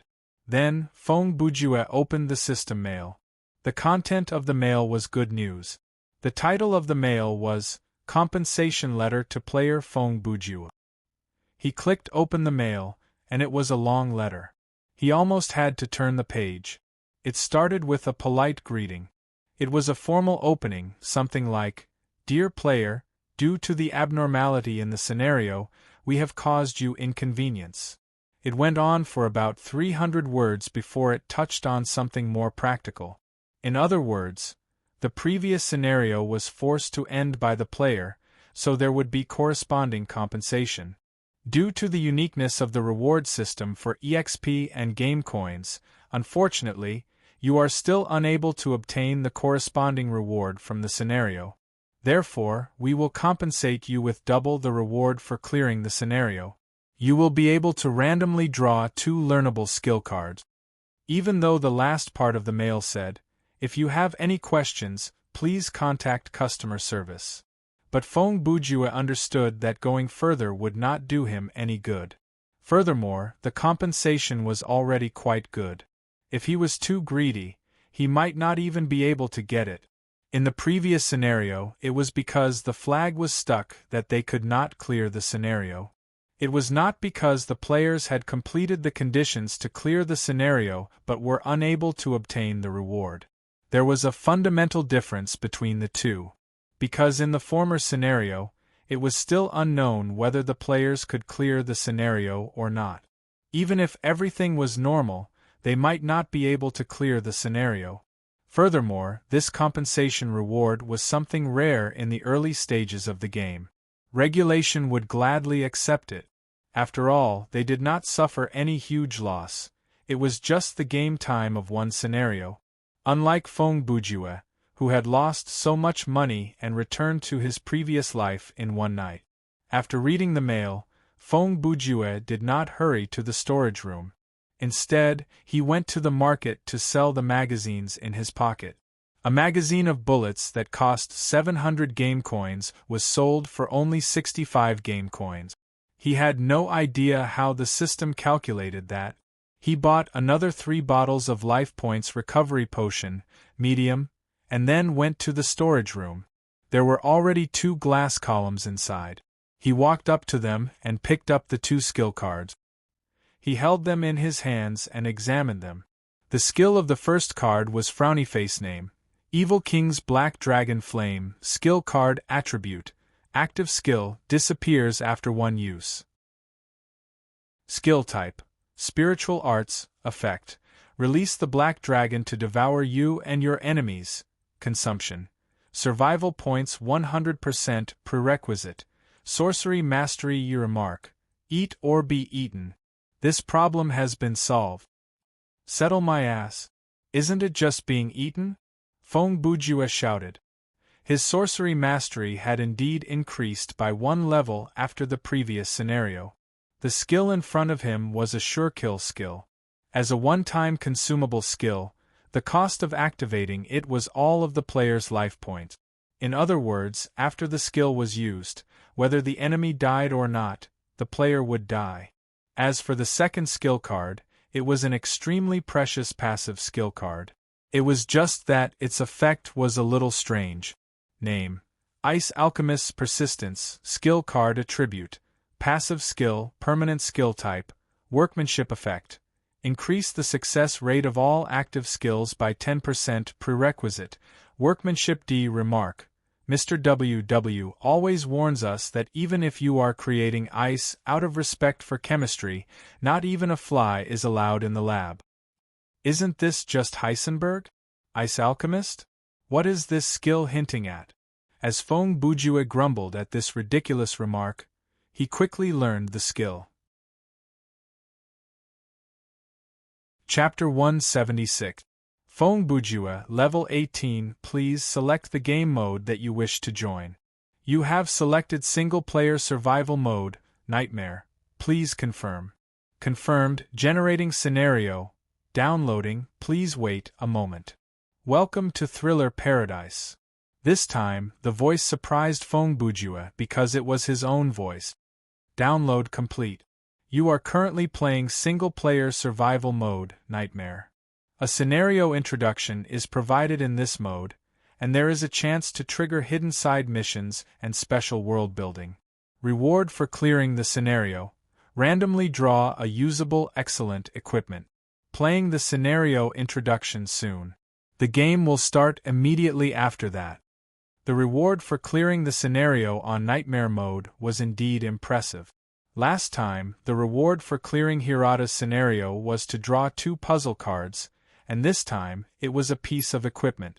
However, the main reason Feng Bujue created this scenario was to pass the time between 10:30 a.m. and midnight. Even he himself was not that optimistic about the prospect of clearing the scenario, overlapping time and space, a game of death, endless terror, and a recurring nightmare. There was no introductory cinematic, and the system audio only gave him this strange introduction. When the audio ended, Feng Bujue was already standing in a corridor, and he could move freely. The floor and walls of the corridor were made of wood. They felt very sturdy, and they did not look like they could be broken through. The overall color of the corridor was brown. It could not be said that it was spotless, but it was relatively clean. At least there was no smell of decay and dirt. The lighting was above his head, and at every set interval, there was a light that was embedded in the ceiling. Looking ahead, there was no dazzling wallpaper, no carpet, no decorations, and no doors. It was just a very monotonous corridor. This is a useless scenario introduction. When Feng Bujue heard that, he reached into his pocket to search. If a Walkman appeared out of thin air in his pocket, and there was a message left on the tape, then things would be easier to understand. "Hello, Feng Bujue, I wish to play a game with you." Suddenly, a voice rang out. It was indeed the signature hoarse and deep voice from Saw. Feng Bujue looked up and saw that at the corner of the ceiling and the wall, at a height of about 3 meters, there was a camera probe and a square speaker. "Is that guy from Chainsaw Door here again?" Feng Bujue looked at the camera with an expression of great pressure. The voice paused for a second before continuing. "All this time, you viewed solving mysteries as a form of entertainment, and you firmly believe that every game has its own rules and answers. Gathering information and reasoning have become your habit and hobby. You believe that, except for the inevitable conflict of pure force, as long as you are willing to use your brain, you can solve everything. But you will soon realize that your thinking may not be correct. At this moment, a type of poison is already lurking in your body." When he heard that, Feng Bujue opened the game menu and saw that he was indeed poisoned. This was the same situation as when he encountered the Saw scenario. Once the poison takes effect, you will be judged to have failed the scenario. Even SCP-500 will not be able to cure this poison. That was the first thing the voice said, and it instantly negated the first solution that Feng Bujue had at that moment. It stopped him from taking the panacea. You have a total of 92 minutes to find 4 unique chemical potions. Mix these 4 potions together and you'll get the antidote. The voice started to read out the rules. During this period of time, you'll meet some people and witness some things. What you see and hear might change your actions and interfere with your judgment. By then, Feng Bujue had already used a strategic victory to check the boss information, but nothing came up. "As your old friend, I'll give you special treatment so that you won't be dragged down by combat and can focus on solving mysteries," the voice said. "Now, the game begins. You have obtained special item X2. Main mission triggered. Find the chemical potion, 0/4. Feng Bujue was still trying to figure out the meaning of the term old friend when the system announcement popped up one after another. "Old friend?" Feng Bujue mumbled. "Is it really the guy from Saw? The boss who can transfer mission items between 2 scenarios?" Then he thought about it. "Wait.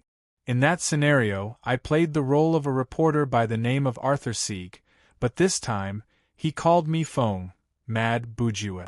Even his name has changed, and he still calls me an old friend?" Feng Bujue thought about it as he opened the menu to check his inventory. He wanted to see what the so-called special treatment was. Then, he saw something incredible. Item name: one-shot kill pistol. Item type: weapon quality. Legendary offense points. Element: none. Special effect: one-shot equip. Requirement: marksmanship F can be taken out of the scenario. No remark. This gun has unlimited bullets and none of its parts can be removed or reloaded. When shooting, you only need to fire 1 bullet at your current target. As long as you aim at the target and pull the trigger, the bullet will hit its target and kill the target in 1 shot. When Feng Bujue saw this, his first thought was, after the scenario is over, I have to go to the thriller box to take a look at the attributes of this gun and its price. As for the second item, its attributes were equally shocking. Item name: Contra Metal X4. Item type: plot. Item quality: legendary function. Can take the player's death, cannot be traded, discarded, or taken out from inventory, can be taken out of the scenario. No remark. Strange, why aren't there 30? Up, up, down, down, left, right, B, A, B, hey. What's going on? Feng Bujue looked at the two items, and his lips twitched. This isn't the problem of an old friend, is it? Even your own son can't be better than this. He paused. From the looks of it, this scenario is purely about solving puzzles, and it's as difficult as a pile of sh*t, right? Feng Bujue sorted out what he had heard in his mind. There was not much information at the moment, and there were some strange situations. For example, since the boss gave me 4 lives and a one-hit kill weapon, why didn't he remember to give me something like a watch to keep track of time? That was 92 minutes. Does the boss know that I can keep track of time in my mind? Wait a minute. He even knows what I have in my inventory and the effects of those things. Why else would he have told me that SCP-500 is useless? Feng Bujue did not think for long and moved forward. From entering the scenario to listening to the rules, observing the items, and thinking, it took him less than 5 minutes. Originally, when Feng Bujue entered this nightmare mode solo dungeon, he did not expect to clear it, but now, things were different. The voice from the broadcast had successfully seduced, or rather, piqued his interest. One could say that he was trash with only 5 combat points, and he would not be angry, but one could not say that he was not good at solving puzzles. Furthermore, the boss gave him such a powerful item and gave him an attitude that said, I don't think you'll be able to clear this scenario anyway. Feng Bujue was a reader and theorist, so when faced with this kind of provocation, he would risk his life. He was determined to solve all the puzzles. He would rush to the boss and say with condescension, Give me your knees. Only then would he be satisfied. Feng Bujue was initially standing behind a wall, so there was only one path for him to take. About 5 or 6 minutes later, the scenery in the corridor was still the same, repeating the same thing over and over again. At this time, be it looking forward or backward, everything was as symmetrical as a mirror. If the player closed their eyes and turned around, they would not be able to tell where they came from. After walking for a while, a slightly wider space appeared in front of him. This was a fan-shaped area that was directly connected to the corridor. There was no door to separate them. After passing through the opening, the walls on both sides extended out in a slanted direction. There was a curved wall directly opposite him, and every half a meter, there would be an entrance. There were 4 entrances in total. These entrances had door frames and boards, and they were all open. Behind the 4 doors was a corridor that was similar to the one Feng Bujue had just walked down. TSK. What is this? I thought it would be a complicated maze or a difficult puzzle. Isn't it just 4 paths that lead to 4 bottles of potions? And then set up a room at the end of each path, creating a self-mutilating game or something like that. Humph. What is so special about that? Feng Bujue scoffed with condescension, venting his annoyance. However, at that moment, he suddenly heard the sound of running. Listening closely, it was the sound of hurried footsteps and heavy breathing. The sound came from the first door on the left, and it came from afar. When it reached a certain distance, the runner probably saw someone standing outside the door, and he started to scream, but the content of his scream was, It's all wrong. You're all wrong. Hearing that scream, Feng Bujue felt a sense of déjà vu. However, just to be on the safe side, he still took out the wrench with one hand and the one-shot pistol with the other. If he wanted to injure or kill, he could kill. No matter who it was or what it was, at least he would not lose his life. However, several seconds later, when the escapee rushed into this fan-shaped area from the corridor behind the first door, Feng Bujue was stunned. It was a man in a long purple suit. His body was covered in blood, and he was covered in wounds, and the man looked similar to Feng Bujue. You will run into certain people and witness certain things. What you see and hear might change your actions and interfere with your judgment. The sentence that he heard earlier flashed across his mind, you. At that moment, Feng Bujue was still relatively calm. There had to be a logical explanation for what he was seeing. This person who looked like him could be an illusion, a robot, a clone, or some kind of monster with mimicry ability. This was a nightmare scenario at Thriller Paradise. Anything could happen. In fact, everything around him could be the mental world of a mental patient, so there was no reason for him to panic over this. When the wounded Feng Bujue saw this Feng Bujue, he did not show any surprise. He seemed to know that the man was there, and that was why he had shouted when he got close to the door. At that moment, he immediately shouted, "Don't you dare!" Bang! A gunshot rang out, and Feng Bujue, who escaped from the first door, was hit by a bullet that came from behind him. The bullet was aimed at his neck, and the bullet pierced through his neck. Before he died, he did not manage to finish the rest of the sentence, "Don't you dare." Feng Bujue saw his other self being shot down, and he rushed forward. His first reaction was to use both the SCP-500 and the Life Points recovery potion to see whether he could save his other self and let him finish his sentence. However, to his surprise, just as he took his first step, before he could take out the items from his inventory, the Feng Bujue who was shot dissolved into white light and disappeared. The scene of his other self dying was the same as when the real player died. Was he just an illusion? Or? Feng Bujue's mind raced like a storm. Overlapping time, death game, endless terror, reincarnation of nightmares flashed across his mind. Or the me who returned from another timeline? His eyes moved away from the empty floor to the first door. At that moment, Feng Bujue's eyes were at an obtuse angle of about 120 degrees from the corridor behind the door. His mind was still trying to figure out what was going on with this pursuit. If the one who died was me, the Contra metal should have come into effect. Perhaps the resurrection function of the metal is to transform the player into white light and send them somewhere else? Or perhaps this me has already used up all 4 metals. Feng Bujue held his breath and listened to the sound coming from the corridor. He did not dare poke his head out because the man was using a gun, and his marksmanship was impeccable. From this angle, he was relatively safe, but if he poked his head out, perhaps? No, if that is me, why would I die? Would a bullet to the neck be enough to end my life? Have the me used up all his life energy? And his life points have reached the bottom? With that in mind, he gasped internally. One-hit kill pistol. Feng Bujue's grip on the gun tightened. Could it be that I was the one who fired the shot? He nudged several steps forward and leaned against the wall next to the first door. He hid behind the door. Hey! The one who fired the shot. Are you me? He shouted in the direction of the voice, and asked what sounded like a very wild question.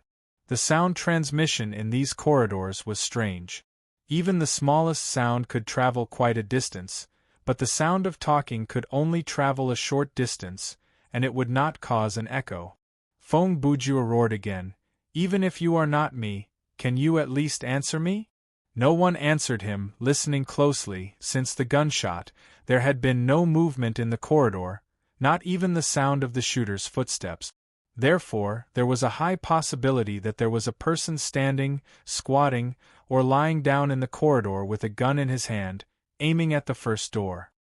He was waiting for the person outside to lose his cool and poke his head out so that he could take him down in one shot.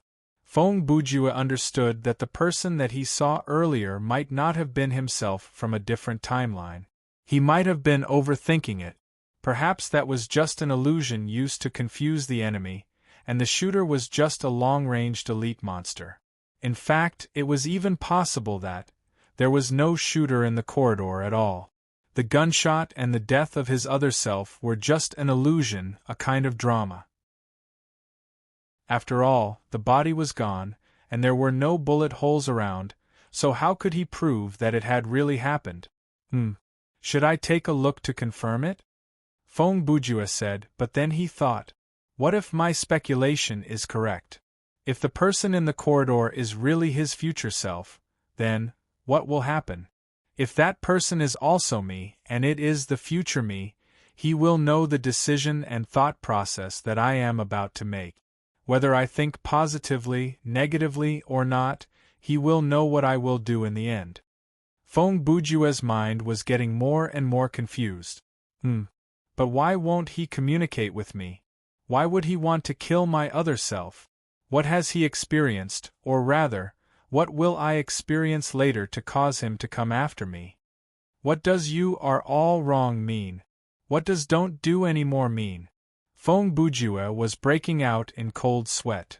This handsome guy who was killed, and the handsome guy who killed him, which one is at the end of the timeline, and which one is doing the right thing? Since he started playing games, this was the first time he had encountered such a dilemma. It was as if no matter how he thought about it, it would not be right. Ha ha ha! 10 seconds later, Feng Bujue chuckled coldly. The only one who can stop me is me. He made a very narcissistic statement, and at the same time, he came to a decision. He put away his weapon and shouted, "Whether there is someone there or not, whether it is me or not, I surrender to you now. I will slowly walk out of it. If you wish to communicate with me, then we can talk. If you think you have to kill me, then do it." As Feng Bujue spoke, he moved toward the first entrance. At that moment, he chose to believe in himself. He believed in the speculation that his current self had made, and he believed in the decision that his future self would make. Of course, the most important thing was that he had the contra medal as a guarantee. At that moment, Feng Bujue seemed to understand why he had 4 medals and a pistol. These were probably the basic conditions to clear this scenario. Chapter 177. Feng Bujue was not worried about being killed in one shot. With 4 contra medals, the first 4 deaths were just a waste of energy. Currently, other than disconnection or forced exit, there were only 2 possibilities for failure in this nightmare mode solo survival scenario. 1. He would be killed for the 5th time after using up all the medals. 2. As the boss said on the broadcast earlier, once the poison takes effect, you will be judged as having failed the scenario. In other words, when the 92nd minute was up, he would have failed the scenario. In any case, no matter what was waiting for Feng Bujue in the first corridor, the worst that could happen was that he would die once. There was no factor that could directly cause him to fail the scenario. Of course, if there was, it would be an unknown failure flag. However, the possibility of this happening was minuscule and illogical. It was like playing Super Mario, and the game description stated that if you fell into a pit or ran out of time, you would die. However, the moment you stepped out of the door, the first question mark appeared, and that question mark actually exploded.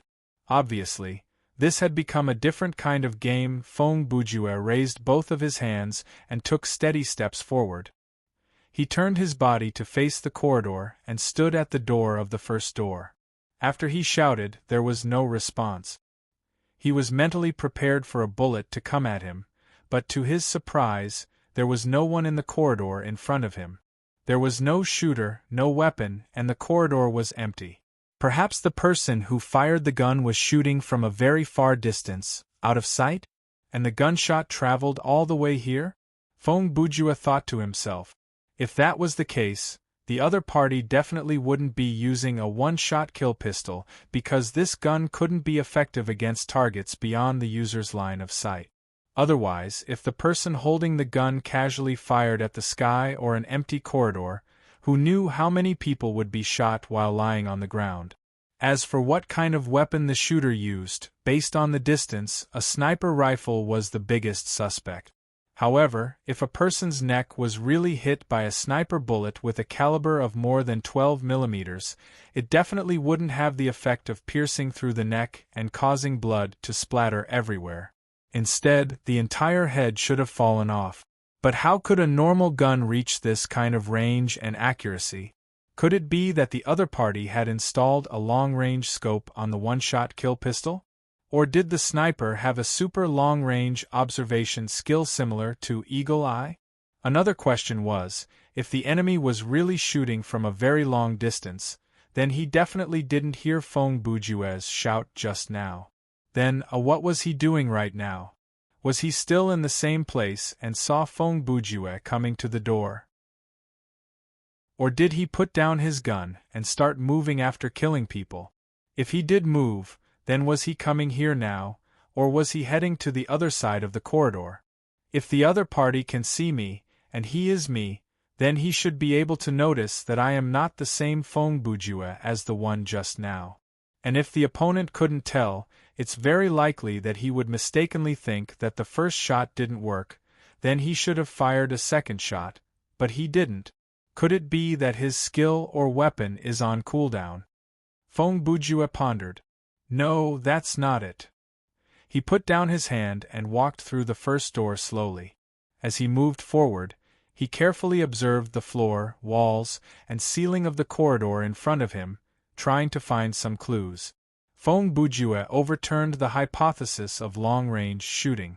Although that hypothesis could explain why he only heard the footsteps of a person running away and why there was no sound in the corridor after the gunshot, there was obviously another explanation for the empty corridor. It was a simpler and more reasonable explanation at this stage. It's all just an illusion, Feng Bujue said. The me, just now, and the gunshot were just the information I got from my vision and hearing. Now there is no body, no shell, and even the blood on the ground disappeared into white light. He turned back and looked at the fan-shaped space again. The words "all wrong" and "don't" are hinting that this path is wrong and that I should stop moving forward? He touched his chin and said, then if I think about it the other way around, I should ignore this effect and walk down this path, right? He really couldn't find any abnormalities around him. This corridor was the same as the one he had walked through earlier. There were no distinctive features. Every section was the same, and there were no footprints on the floor. He quickly walked back to the fan-shaped area and stopped for about 10 seconds. There was no sign of a flag being triggered. Looking at the 4 doors and 4 paths in front of him, Feng Bujue muttered, the usual way of thinking is that each of the 4 paths leads to the location of a bottle of potion, but what if it's another situation? What if only one path is correct and can lead to the location of the 4 bottles of potion, and the other 3 are all dead ends? He scratched his head. Or there are 2 paths that lead to the potion? The other 2 are dead ends, or there are 3 paths that are correct and only one of them is a dead end. He moved his gaze back to the first door. The thing that I saw earlier, was it a hint or a distraction? Have I overthought the concept of overlapping time and space, or… Feng Bujue raised his head to look at the ceiling. In a scenario with such a monotonous setting and so few hints, what exactly do you expect me to do? Even though Brother Ju's thought process and action had taken up more than 1,000 words since the beginning of the chapter, in reality, he had only spent 2 minutes on it. To simplify it, it was, flash to the door, fill in the blanks, walk forward, fill in the blanks, return to the fan-shaped space, and fill in the blanks again. From the moment the plot introduction ended and Feng Bujue gained the ability to move, it had been 17 minutes, and from the time he heard the keyword 92 minutes from the broadcast, it had been 16 minutes.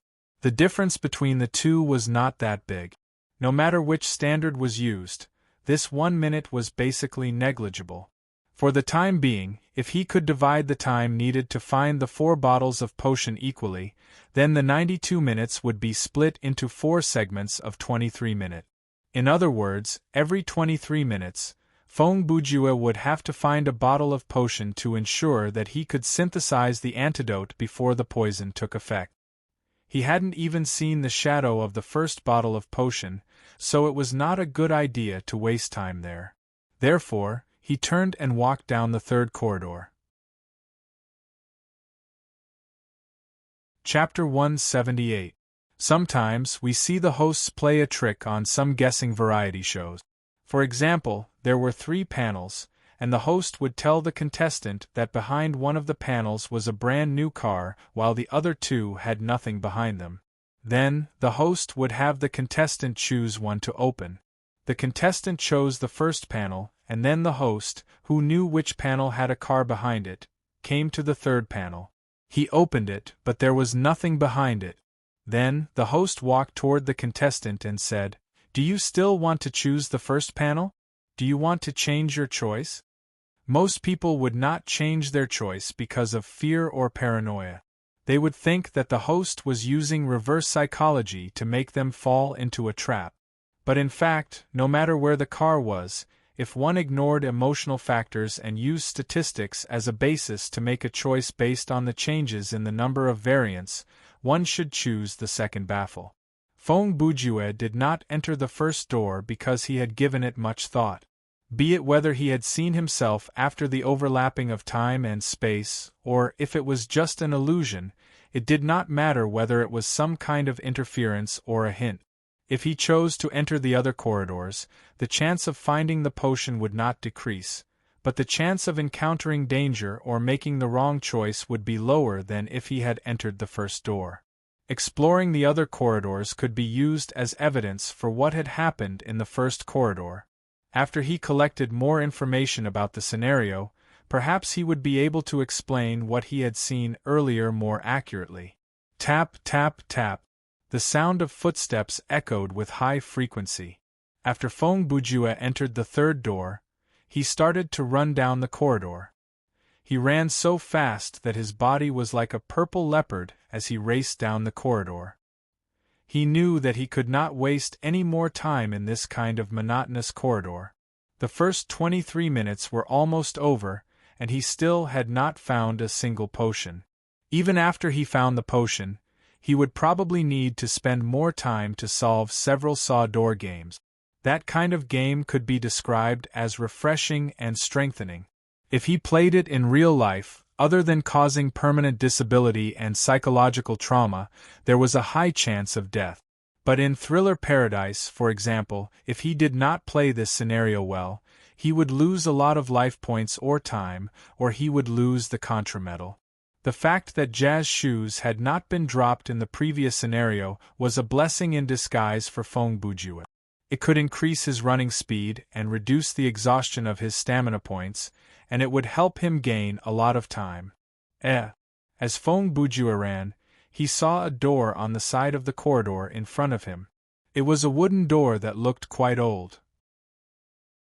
They were in the middle of the corridor, and they didn't know how long the road ahead was. However, the fact that there were rooms in the corridor was a little surprising.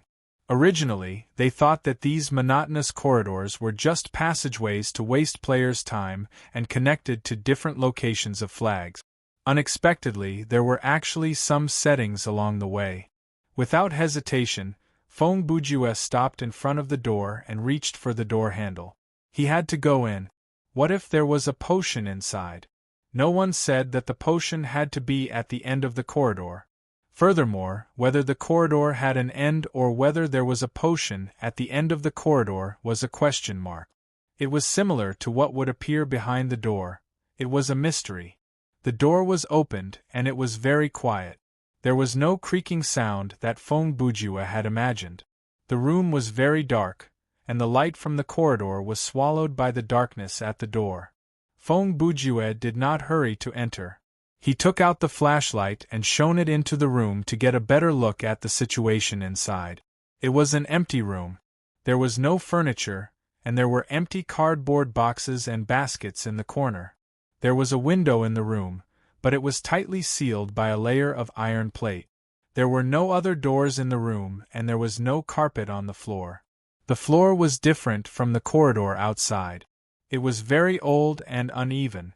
There were mottled marks that looked like they were caused by moth.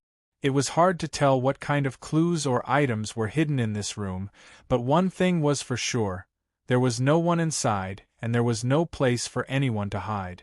Feng Bujue observed for about 10 seconds before he stepped into the room. When his feet stepped through the door and he was in the small room, a strong chill gripped him. It was as if he was wearing a thin shirt in the winter and standing in a world of ice and snow. The cold was so real that it was not caused by psychological factors. What kind of air conditioner is this? It's still room temperature when I'm standing one step away from the door. Feng Bujue was not afraid anyway, so he still talked to himself casually. He raised the flashlight and was about to look around the room for blind spots that could not be seen from outside when the door behind him moved on its own. Just like when it opened, it quietly closed. It's closing again? Feng Bujue appeared to be impatient with this kind of situation. He turned to pull on the doorknob and turned it with all his might, trying to open the door. In the end, he failed. After the door was closed, Feng Bujue was no different from being trapped, and the chill in the room intensified. Feng Bujue could not resist the door, and he was gasping for air. The flashlight shone on him and showed the white puffs that came out of his mouth. Fine, fine. This is a time-wasting trap. I have to solve the puzzle to get out, right? Feng Bujue shook his head. He turned around quickly and started to search the room. He looked at the four corners. They were all normal, there was nothing there. Then he walked toward the few old cardboard boxes and empty basket. At that moment, Feng Bujue suddenly felt something. He realized that there was a pair of eyes staring at him from above. Feng Bujue slowly raised his head, and at the same time, he moved the flashlight upward.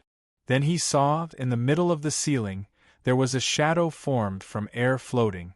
Its shape was blurry, and it looked like the shadow of a person. Its body was stuck close to the ceiling like it could block or swallow the light. When the flashlight shone on it, the circle of light around its body was separated. Feng Bujue stared at the thing calmly, and it stared back at Feng Bujue. This strange atmosphere did not last long before the shadow slowly faded and disappeared. Who would have thought that about 3 seconds after it completely disappeared, suddenly, 2 faint blue beams of light shot from above, precisely where the shadow's eyes were located. Any normal person standing there would be shocked, but Feng Bujue just stood there without moving. His hands did not even tremble. He said weakly, "You are quite lively. You are quite lively." At that moment, the shadow jumped down from above. Feng Bujue quickly took a step back and easily evaded it. He took out the one-hit kill pistol and pointed it at the shadow. "What do you want?" The shadow slowly turned from a state of nothingness to a clear and real form. It turned into a black humanoid shape. It looked like the group of murderers that fell under Detective Conan's hands, but its eyes were blue, and there were strange wrinkles on its body. Vaguely, a blood-like liquid could be seen flowing through the wrinkles. It was as if the man's blood vessels grew out of his body and were transparent. "Do you know how to tell a ghost story?" The shadow spoke. It sounded like a middle-aged man. "You? Ha ha ha ha ha." Feng Bujue did not know what was wrong with him, but he suddenly felt that this scene was extremely funny. This sentence hit him where it hurt. After about 10 seconds, he managed to control his emotions and said, "I'm warning you, I'm in a hurry." "Tell me a ghost story," the shadow said again. Feng Bujue put down the gun. He was not worried that the one-hit kill pistol would not be able to kill this guy, but he was worried that if he killed this guy, he would be trapped in this room. "If I tell you, what's in it for me?" he asked. Although it seemed like a simple question, Feng Bujue had actually thought it through carefully. He did not ask, "Will you let me out if I tell you the story?" But, "What's in it for me?" This way, the shadow's answer would be more likely. If the flag of this room was to tell a story before opening the door, then it would be the same no matter how he asked. But if there were other benefits other than getting out after telling a ghost story, then Feng Bujue's question would give him all the rewards in advance. "If you can scare me, then I'll let you out," the shadow replied. "Then I'll shoot you and get out. Wouldn't that save me a lot of trouble?" Feng Bujue did not raise his gun. He was only testing the shadow with his words. The shadow was actually considering it. "All right, if your story scares me, not only will I let you out, I'll also send you directly to the prison at the end of this corridor. You were running towards that direction earlier, right? That's a very long way to go. With that, Feng Bujue understood everything. If he killed the shadow with a gun, he would be able to get out, but he would not be able to get back the time he had wasted here. But if he told a story, even though it would take him a few more minutes, he would be able to reach the end of the corridor directly. Who knew how long the second half of the corridor would be? Who knew how long the second half of the corridor was? Okay, then I'll tell you one. Feng Bujue seemed to be very familiar with this. He used the flashlight to illuminate his face from bottom to top. Then he used a dark tone and a low voice to say, "Once upon a time, there was a taxi driver." At this point, I think everyone should understand why Feng Bujue was forbidden from interacting with children. He often worked until late at night. One day, when he was passing by an unfamiliar road, he saw a woman in white waving at him. Feng Bujue chose a story that was not too long. Even though with his storytelling skills, he could tell a story that would take him at least an hour or even a short horror novel, but at this moment, he naturally wanted to keep the story as short as possible. The driver did not think much of it. He stopped the car. The woman opened the back seat door and got into the car. She appeared to be very light. When she got into the car, the driver did not feel any movement of the car. The driver asked her, "Where are you going?" as he moved his gaze to the rear-view mirror. Chapter 179. The ghost story that appeared in this chapter was adapted from a short story by Kusakumunye, The Hanging Corpse. If there was any similarity, then it was not a coincidence. In the end, the woman fell into the puddle? The shadow interrupted Feng Bujue at that moment and asked this question. You've heard of it before? Feng Bujue asked. I want to hear a story that can scare me, not a lame joke. The shadow replied. Feng Bujue sighed deeply. Then I'll change it. He had plenty of such stories in his head. Even if he was asked to come up with hundreds of them, he wouldn't be able to answer the question. You want to scare me, right? He thought to himself. But then again, this guy is obviously a ghost himself, but he wants me to tell him a ghost story. This ridiculous joke is really... This time, Feng Bujue was going to be more serious. The shorter the story, the better, and it had to be scary. With limited space, using the power of words to make others feel scared was actually quite difficult. That day, I was sitting on a bench in the park. There was a fountain before my eyes. I watched the water column rise high into the air and fall. The clear sky of the evening made me feel rather chilled. There was a fountain before my eyes. The shadow listened to Feng Bujue's story without saying a word. From a bystander's perspective, Brother Bujue was really into the role. The way he referred to himself as I was quite convincing. As I listened to the sound of the water flowing from the fountain, I opened the few evening papers that were beside me. But no matter which newspaper it was, there was nothing that I was looking forward to. Feng Bujue exhaled a puff of white mist. About 2 weeks ago, a girl's body was exposed in an abandoned house in the countryside. I'm looking for news reports about this. A strange smile appeared at the corner of his mouth. I've been in love with this girl for some time. I remember that day, it was also in the evening. She came to meet me for a rendezvous. She had a peach petal-shaped hairstyle and was wearing a school uniform and a short skirt. She was so beautiful that I almost couldn't breathe. At this point, Feng Bujue's eyes were burning with passion. His breathing became hurried, and the corner of his lips twitched. So, almost subconsciously, I led her to an empty house near the highway and strangled the panicked girl to death. He paused for a moment and widened his eyes to meet the shadow's gaze. That made me feel relieved. If I didn't do that, I would have gone crazy. Ha ha ha. He chuckled. There was a sense of satisfaction in his laughter, as if he was still savoring the pleasure of that moment. I took off her belt and hung her from the roof beam. I made it look like she had committed suicide by hanging. Feng Bujue continued, Although I went home as if nothing had happened, from that day onwards, I would come to this park every evening and buy 2 or 3 different evening papers. I would sit on the bench and read them, Feng Bujue sneered. Young girl hanged herself. I was looking forward to seeing this headline. He suddenly stretched out his hand and grabbed at the air beside him, as though there was really something there. Suddenly I saw it. On the ground beside my feet there was a newspaper.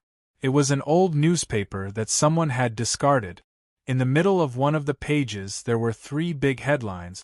Those words shot into my eyes like electricity: unidentified body in empty house. In an abandoned house near the highway, the remains of a body that had been dead for about 2 weeks was found. The deceased was a young man dressed up as a company employee. Feng Bujue's face was as scary as a ghost's. I grabbed the newspaper and ran out of the park like a madman.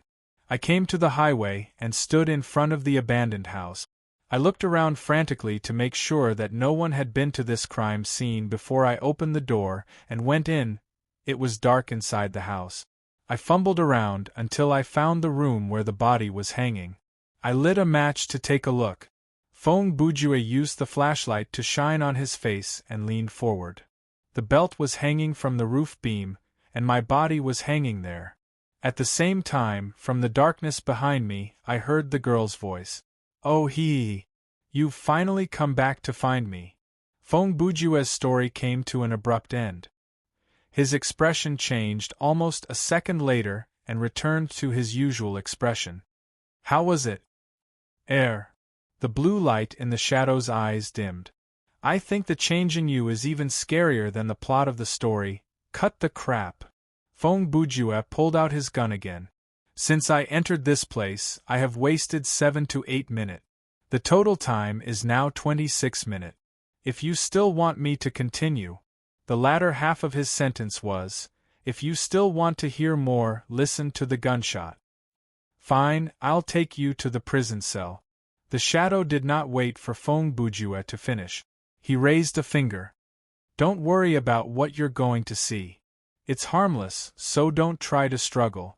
The NPC's warning was indeed necessary. If he did not warn Feng Bujue beforehand, Feng Bujue would definitely put up a fierce fight against the situation that was about to happen. The next second, a spot of white light lit up on the shadow's fingertip. The light slowly turned into a ball of light. Then, numerous strange little things swam out from the ball of light. The color and texture of these things were like boiled eggs without shells, but their size and shape were closer to insect larvae. The pale and ugly larvae, their numbers increased, and they swam in a circle like a whirlpool. Even though they moved in a group, each individual appeared to have their own consciousness. These translucent, soft, milky white creatures chased after each other and consumed each other. It looked chaotic, but in reality, there was an order within the chaos. Feng Bujue felt like he was looking at a drop of water under a microscope, but he did not study it for long before something terrible happened. These things swam over from the air and started to circle around Feng Bujue. They became denser and faster. They started to come into contact with Feng Bujue's body. They wriggled on his body and gathered until they covered his whole body.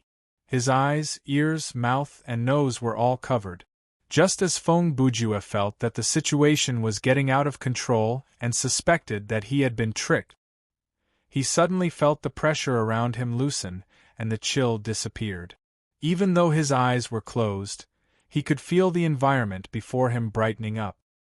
He opened his eyes and saw. Chapter 180.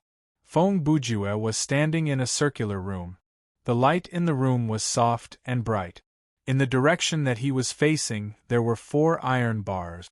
Behind the doors should be cells, but there was no light at all. It was unknown whether there was someone or something in the cells. In the direction that Feng Bujue was facing, there were also 4 doors. The scene on that side was the same as the fan-shaped area that he saw on the other side of the corridor. He could not help but feel like he had been played. Could it be that, no matter what he chose on the other side, it was essentially the same? These 4 corridors all led to this cell? Ah, you're here again, a voice said. In front of the 4 prison doors, in the middle of the circular room, there was a desk. The person who spoke was sitting on the chair behind the desk, looking at Feng Bujue. It was a large wooden desk that looked like it was made of high-quality wood. The details of the table were very exquisite. The curve of the table's corners, the polishing of the drawer handles, and the carvings on the edges and corners were just right. They all looked exquisite and luxurious, and had an extraordinary temperament. Such furniture, if it was in real life, was not something that Feng Bujue could afford with his income. The price would probably be more than twice that of a gaming hub. It was important to note that as early as the beginning of the 21st century, pure wood furniture was already a rare commodity. The furniture that civilians could buy was basically made of wood shavings. There were also many that were made of toxic or carcinogenic materials. In any case, businesses still dared to sell them as wooden furniture. In Feng Bujue's era, the oil crisis, environmental pollution, and the transformation of forests into deserts made many goods related to natural resources become luxuries. A desk like the one in front of him was similar to dinosaurs, UFOs, and beautiful women without makeup. They were all things that could only be seen in games. What do you mean? Again? Feng Bujue looked at the person in front of him. Also, why can you talk? Why can't I talk? The person replied. Let me think, because you're a rabbit. Feng Bujue looked at the person's rabbit face and pretended to mumble half a sentence. Then he roared. The person who sat behind the desk talking to Feng Bujue was really a rabbit. To be precise, it was a giant rabbit about the size of a kangaroo. Its body joints were different from a real rabbit. Its appearance was obviously anthropomorphic. It could sit on the chair and use its short hands to grab things. It was wearing a white shirt, a black vest, and even a bow tie, but no pants. Traveler from another world, you're too rude. On the rabbit's lips, there were 2 curled whiskers and a pair of glasses on its nose. I am the loyal servant of the great master of time. I am punctual, wise, elegant, handsome. At this point, Brother Rabbit used its short hands to stroke the pair of large ears on its head. The one who instills fear in the hearts of criminals. Lord Rabbit. Feng Bujue pressed his palm on his forehead and rubbed his face. Ha! Ha ha! The rabbit has come up with all the good names. It's Lord Rabbit, not Rabbit. Rabbit corrected him. Fine, fine, fine. Feng Bujue did not want to lower himself to the rabbit's level. Lord Rabbit, do you have any medicine? Are you crazy? The veins on Feng Bujue's forehead were popping. He had mixed emotions of joy and anger. I'm poisoned. I need 4 bottles of medicine. Do you have any? I do. Rabbit did not wait for him to finish. Feng Bujue was about to ask what it would take for the medicine to be given to him. Rabbit added, but I can't give it to you. What do you want? Feng Bujue asked. I don't have any carrots with me, right? Who said anything about carrots? I don't have any cabbages either. Kid, you know when to stop. If you wish to experience the feeling of being pulled out of a hat. Feng Bujue continued to use the rabbit stem to test the man's patience. As long as you can find a large top hat that is large enough to fit you, I will cooperate. Rabbit tried his best to make a serious face and threatened, if my cousin was here, you would have 2 detonators stuck in your nostrils by now. But no matter how you looked at it, its face was not threatening at all. Your cousin is Bugs Bunny? Feng Bujue asked. Rabbit gripped his fists and gritted his teeth. He suddenly screamed, All done! The shadow with blue eyes and exposed veins suddenly appeared beside Rabbit and replied, What's wrong? This appeared at 77 minutes. He was transported here from your place, right? Rabbit asked. Aldan replied, Yes. Explain to him the use of the corridor, Rabbit said. Okay. Aldan nodded and then turned to Feng Bujue. When Feng Bujue heard the term 77 minutes, his heart skipped a beat. That's impossible, right? Even though the running and the low temperature would have interfered with my biological clock, according to my calculations, I've been here for at most 30 minutes. What's with 77 minutes? Aldan soon answered Feng Bujue's question. There was no mouth on its face. Its voice came directly from the shadow. Going from the room at the front through the door to the other end of the corridor, or the end, will change the time. It raised its hand and pointed at the second door behind Feng Bujue from the left. The second door here is the third door at the front. After entering the third corridor, the time to reach here is 69 minutes, plus the time you spent in the corridor. Feng Bujue asked immediately, "What about the other 3 corridors?" "The second corridor is 46 minutes, plus the time you spent in the corridor," Aldan replied. "The first and fourth corridors are the same, 23 minutes, plus the time you spent in the corridor." Something flashed through Feng Bujue's mind. He asked, "I've been here earlier?" "Yes, you've taken away the medicine from me." Ravid looked at his pocket watch. "But at this moment, you appear to be Feng Bujue, who has only lived for 30 minutes. In other words, I only need to explain it to you, so there's no need for me to waste time on the other versions of you. So, there are 2 types of time here? One is the time that I've experienced and the other is the time here?" Feng Bujue asked. "No matter which timeline you reach 92 minutes, you'll die from the poison," Ravid added. Feng Bujue was silent for a full minute before he asked, "What if I return from one of these corridors?" "From the end of the corridor to the front, no matter which corridor you take, you'll be able to go back 23 minutes according to the current time in this cell, but you'll have to add the time you spent in the corridor," Aldan replied. "Now it's 79 minutes inside this cell. Assuming I need 15 minutes to run down one of the corridors, then if I run back to the front it'll be 71 minutes? Feng Bujue asked. "That's right," Ravid added, "but the time at the front is actually not that important. As long as you enter the corridor from the front, the time will be calculated according to the time at the end of the corridor. For example, if you reach the front room at the 90th minute, there's no need to panic. You only need to rush into the first corridor, and then your time will be the same as the time in the cell at the 23rd minute. Of course, if you turn back before completing the corridor, then the time will be calculated from the moment you leave the front room and will be added to the time you spent in the corridor." "Such a crazy setting was thought up by a rabbit like you?" Feng Bujue asked. Ravid slammed the table. "I'm warning you, Mr. Feng Bujue of 32 minutes. You're wasting your time." After Feng Bujue heard the rules, he understood that according to the time on the map, he would not die. After running a few rounds, he would reach 23, 46, or 69, and that would include the time that he had spent running. The key was the time that he had experienced. With this time as the standard, the failure condition would not change. He would still be poisoned at the 92nd minute. Ravid did not finish. "Obviously, Aldan and I are helping you, or else we wouldn't have told you this." He reached his hand under the table and pressed a switch. "At the same time," he said, "the person who designed this game is him." At that moment, one of the 4 cells behind Ravid came on. In the pitch-black cell, a white cone of light shone down from above, illuminating the scene in the room.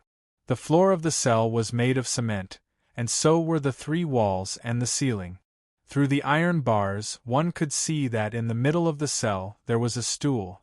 On the stool sat a small puppet, a puppet wearing a suit and a red bow tie.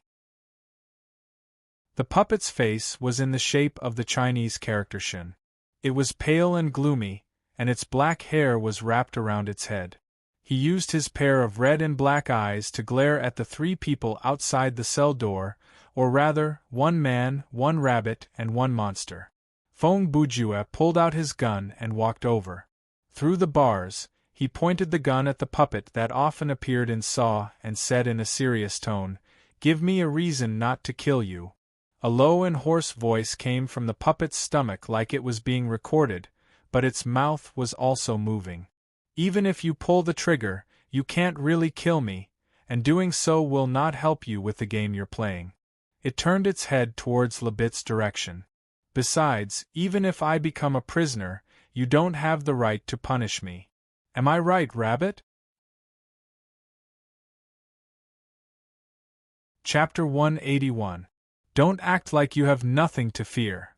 Rabbit told the doll, but you're right, I won't let this traveler kill you. It turned to Fongbujue. You go and capture him for me first. Capture him? Fongbujue glanced at the doll and repeated, him? Rabbit replied, at the 41st minute, I've already given you the potion that I have. It was then that you captured him. It pointed at the 4th corridor. That's where you came from. Current quest has been changed. Main quest updated. Fongbujue opened the game menu and saw that under the original Find the Chemical Potion, 4/4 menu there was a new quest. Find and capture the doll Billy in the 4th corridor, and bring him to Rabbit in exchange for a bottle of chemical potion. Fongbujue raised his head and took a deep breath. I have a hypothesis. If I return now, capture him and hand him over to you at the 41st minute, then I don't take the potion. He paused for a second. Then, what would happen now? Rabbit said, you mean, if you do that, the potion would still be with me, right? Yes. Fongbujue confirmed. But you've already taken it. Rabbit looked into Fongbujue's eyes. Do you understand? Fongbujue was startled. You mean, because you took it at that moment, that's why you're asking me this question now, Rabbit replied. According to another possibility, if you didn't take the potion at that time, I would have given it to you at this moment. But even so, you still have to capture Billy because if you don't, my cell will be empty at this moment, and I won't give you the potion. This is a paradox. But if you went to catch him as usual and returned to the 41st minute, there would be two possibilities. First, you took my medicine, and then your previous actions and existence would be denied, Rabbit said. But if you didn't take it, Fongbujue added, the me who is discussing this with you will be denied as well. Rabbit raised his hand. Think about it. If you choose the wrong path and cause a time paradox, the game will fail. Fongbujue sighed. He turned to look at the doll. I really want to talk to you about life. Ha ha! Billy chuckled darkly. How do you know we haven't? Fongbujue walked back and forth between the 4 corridors. Did I bring him back from the 4th corridor? He asked. Other than the potion you have, where are the other 3 potions? Rabbit replied, the one that I have is actually Aldan's. It waved its hand and gave Aldan a look. The latter disappeared instantly. Rabbit continued, of the 4, he is the most cooperative one. 4. Fongbujue's eyes moved to the 4 cells. Rabbit knew what Fongbujue wanted to ask, so it answered directly, there should be 4 prisoners inside these cells. The previous guard here, Sam Montier. I believe you've heard of him before. He thought that he was also a prisoner, so one day, he opened the 4 doors and let the prisoners out. He then defected. It sat back down on the chair and turned off the light in Billy's cell. When the light went off, the doll seemed to have entered another space, completely isolated from this place. So, the master sent me to take over this place, Rabbit continued. Aldan is more cooperative. He just likes to stay in dark and secluded places and occasionally listens to ghost stories. He does not show any intention of aggression or resistance. I see him as a model prisoner, so I made him my assistant. 2 devils. Fongbujue said. What are you talking about? Just pretend I didn't say anything. Fongbujue smiled and brushed it off. Rabbit scoffed and continued. Every corridor here has a bottle of the medicine that you're looking for. Aldan is in the 3rd corridor. He has given me the bottle in the 3rd corridor, and I have given it to you before and soon. It paused for a moment and stroked its beard again. It seemed that even it felt that its words were a little confusing. Billy the puppet was hiding in the 4th corridor. He also had a bottle there. Since you caught him, you naturally have that bottle too. Okay, I get it now. Feng Bujue said. In other words, currently, there is a bottle of medicine in the first, second, and fourth corridors.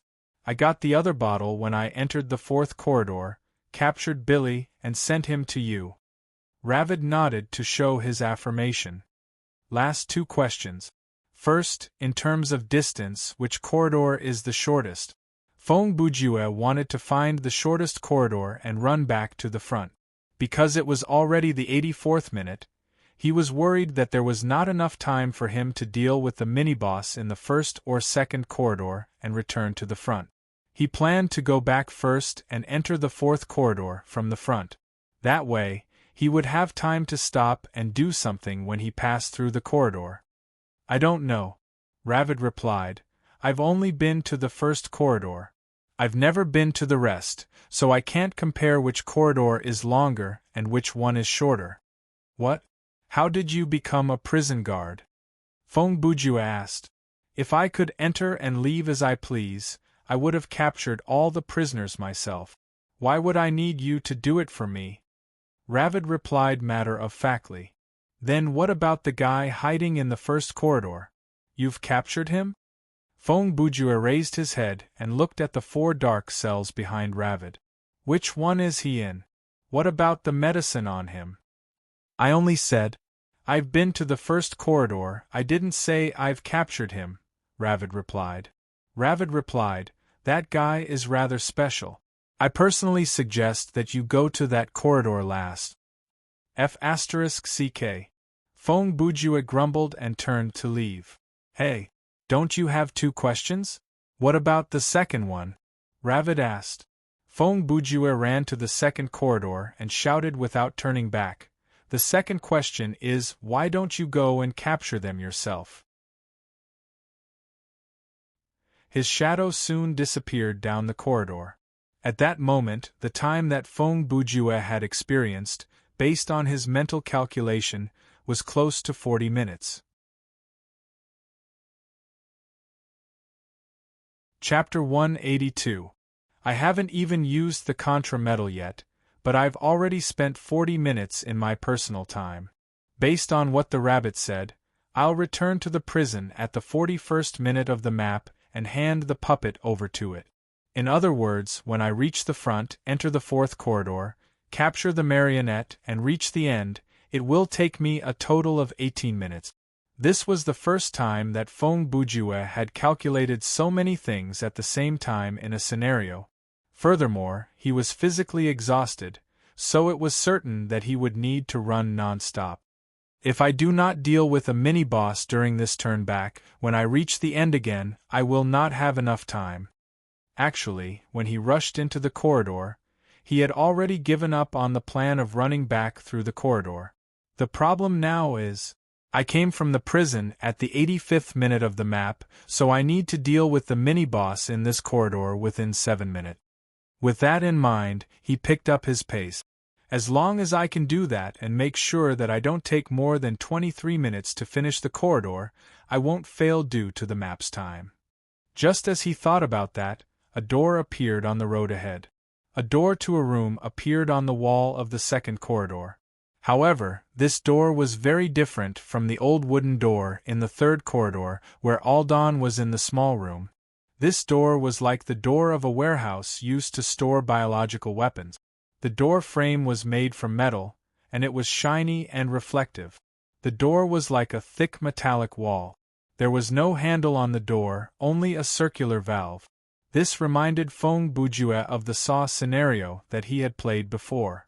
The room that looked like a freezer also had a large and sturdy metallic door. Don't tell me this is a repeat of the same trick, Feng Bujue thought, but his hands did not stop moving. He did not hesitate or retreat. At that moment, Feng Bujue had a feeling that the mini-boss behind this door needed to be killed earlier. In the prison at the end of the 80th minute, there was only one mini-boss trapped inside the 4 cells, and that was Billy the puppet. Ravid only asked Feng Bujue to go to the past and capture this prisoner. Regarding the mini-boss in the first corridor, Ravid had told him to come into contact with it last. This could be related to the scene that he had seen at the front.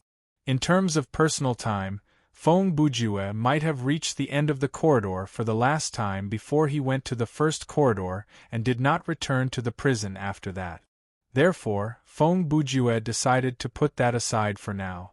From the looks of it, the prisoner in the second corridor was most likely going to be killed. Based on that, Feng Bujue would return to the front and go to the fourth corridor to capture the puppet. When he reached the last cell, he would have 3 potions, a puppet, and the news of the death of the prisoner in the second corridor. Therefore, Ravid did not comment on the fact that the prisoner was not in the cell. Based on this development, Feng Bujue, who was at the end of the cell at the 41st minute, should have a personal time of 40 plus 18. Including the time he took to pass the second corridor, he should have a personal time of more than 70 minutes.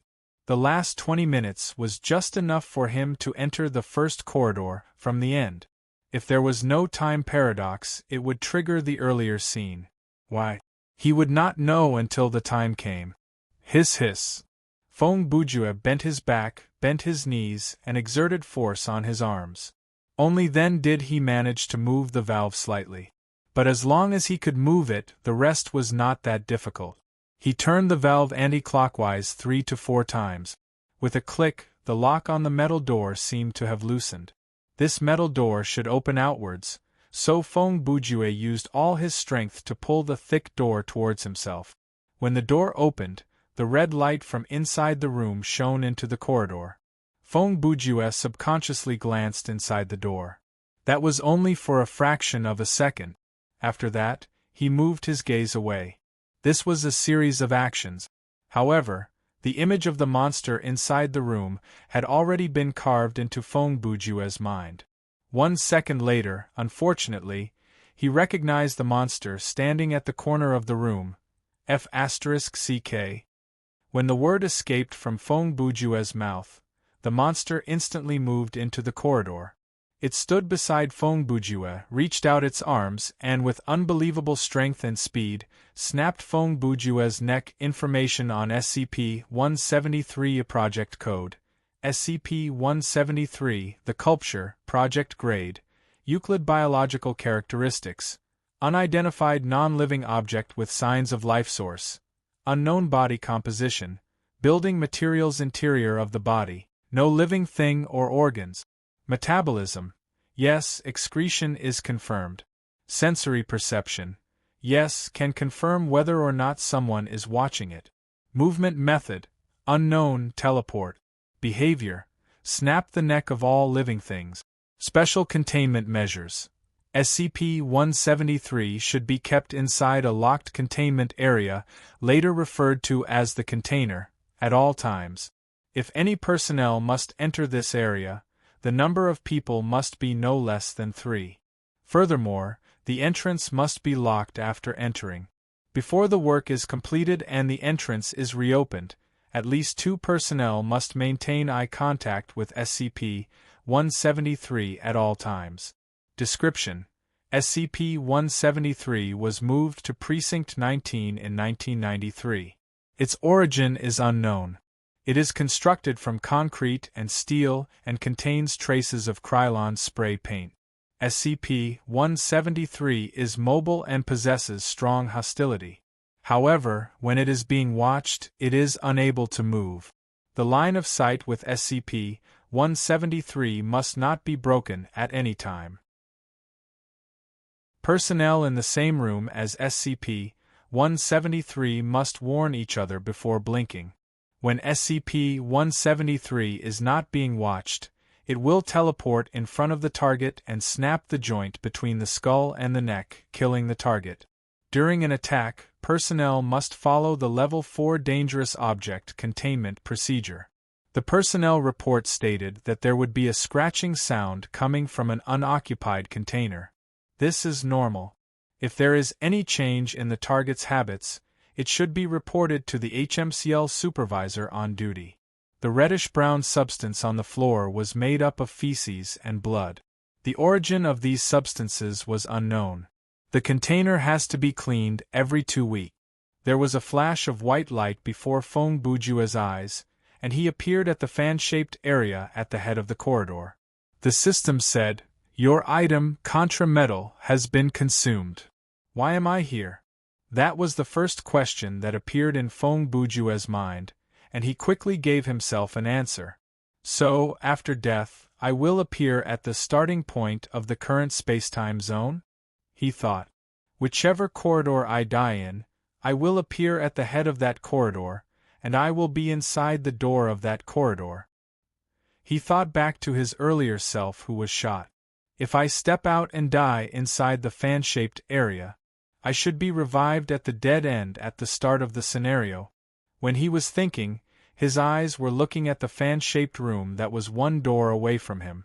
At the same time, a strange buzzing sound came from behind him, followed by the sound of stones scratching wood.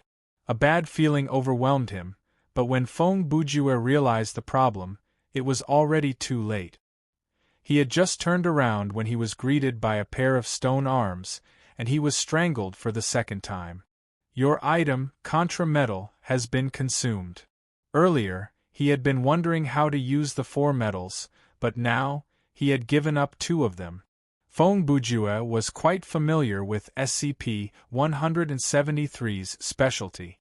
Therefore, when he was strangled for the second time and revived on the spot, he immediately widened his eyes to stare at the curious monster before him. The surface of SCP-173's body was like plaster. It had a dirty white body, and its proportionately large head was printed with a red, black, and green logo. It was more than 2 meters tall. Compared to its extraordinarily long torso, its legs were shorter, and its arms were even shorter. However, as a monster that could blink and kill without a second attack, the length of its limbs did not mean that it could not fight. In fact, it was a monster that could kill its enemies instantly, especially humans. The 2 strangles that Feng Bujue encountered earlier were the best proof of that. The basic point of dealing with SCP-173 was to continuously observe it. Under the observation of a living being, SCP-173 was unable to move, but as long as there was a slight gap, such as a blink of an eye, SCP-173 would instantly teleport over and kill the target. Feng Bujue did not want to be killed a third time. He did not have the strength to slash from the southern Heavenly Gate to the eastern Penglai Road with a watermelon knife without blinking for 3 days and 3 nights. He also did not think that SCP-173 could communicate with him. Therefore, in the next second, the sound of the one-hit kill pistol rang out. SCP-173's body was hit by this small pistol bullet, and it actually exploded. Feng Bujue had never thought about what would happen if SCP-173 was killed, but at this moment, he saw one of the possibilities with his own eyes. The white concrete body fell apart, and several fist-sized fragments hit Feng Bujue, but this injury was not fatal. A large amount of blood splattered out of SCP-173's body, and like splashing ink, it splashed onto Feng Bujue's body. He did not even have time to dodge. In the end, 1 or 2 meters away from the door of the second corridor, there was a person covered in blood, a pool of dark red liquid, and strange body fragments scattered everywhere. Feng Bujue wiped his face and sniffed the smell of the blood. It's just blood. Actually, he was only comforting himself because he was worried that the blood was mixed with feces or something like that. Among the body fragments on the floor, there was a spot that was glowing. It was like the blinking spots of items that fell on the floor in RPG games. Feng Bujue naturally would not ignore such an obvious hint. He walked over and touched it, and the light turned into an item.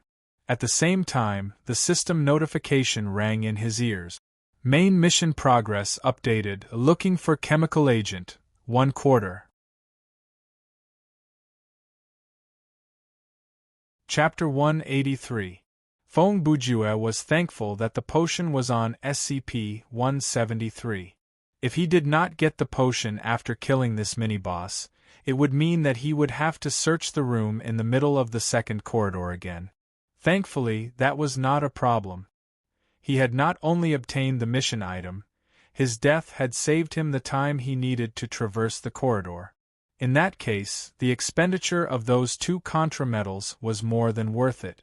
After Feng Bujue obtained the potion, he did not hurry to leave. He squatted down and started to search among the pieces of the dead body to see if there were any other rewards. After all, his hands and body were already covered in blood, so he did not mind being stained a little more. Furthermore, he was not one to mind being dirty. It had to be said that this was one of his strengths. All this while, Feng Bujue had been able to calmly look at and even deal with things that a normal person would find unbearable. For example, dead bodies that had been left there for 3 days and had already been laid eggs by flies or skunk nests in old trash. Those were all within his tolerance limit. In reality, whenever he came across a new disgusting substance, Feng Bujue's tolerance limit would expand. To put it more bluntly, he had discovered a new limit, but to put it more bluntly, he had reached a new lower limit. Searching the body did not take too long. 1 minute was enough to confirm that there was nothing on the boss other than the mission item. As Feng Bujue read the description of the item, he stood up and walked into the fan-shaped area. Name: Unknown Chemical Potion, B Type, Plot Item Quality. Normal Function: one of the ingredients to synthesize an antidote. Can be taken out of the scenario. No remark. Cannot be stacked with similar items. This is strange. When Feng Bujue saw the remark, he was reminded of a problem. In his inventory, 7 slots were taken up. The items inside were Mario's wrench, flashlight, stool of the 18 bronze statues, number 5, SCP-500-1920, anti-gravity gun, Contra Metal X2, and one-shot kill pistol. Adding this unknown chemical potion, B, he had 810 inventory points. According to the note, the 3 bottles of potions A, C, and D should each occupy an inventory. Other than the pocket, when Feng Bujue obtained the last potion, his inventory should have been full. However, he did not need to place the last potion into his inventory because after he obtained all 4 potions, he could combine them into one, and there would be no awkwardness of running out of inventory space. Even though this could be a coincidence, combined with the fact that Billy had mentioned SCP-500 on the radio at the start of the scenario, Feng Bujue was more willing to believe that the designer of this game had a good understanding of his situation. Not only the items in his inventory, even his skills, stamina, and equipment had been taken into consideration. If the scenario was created by the system based on the player's characteristics, then this game was designed by the system. Billy, on the other hand, was just a messenger for the system. Did that mean that Billy himself was only instilled with the consciousness of, "I designed this game," by the system? Therefore, when he used strategic victory, he would not be able to see anything because this scenario did not have a real boss.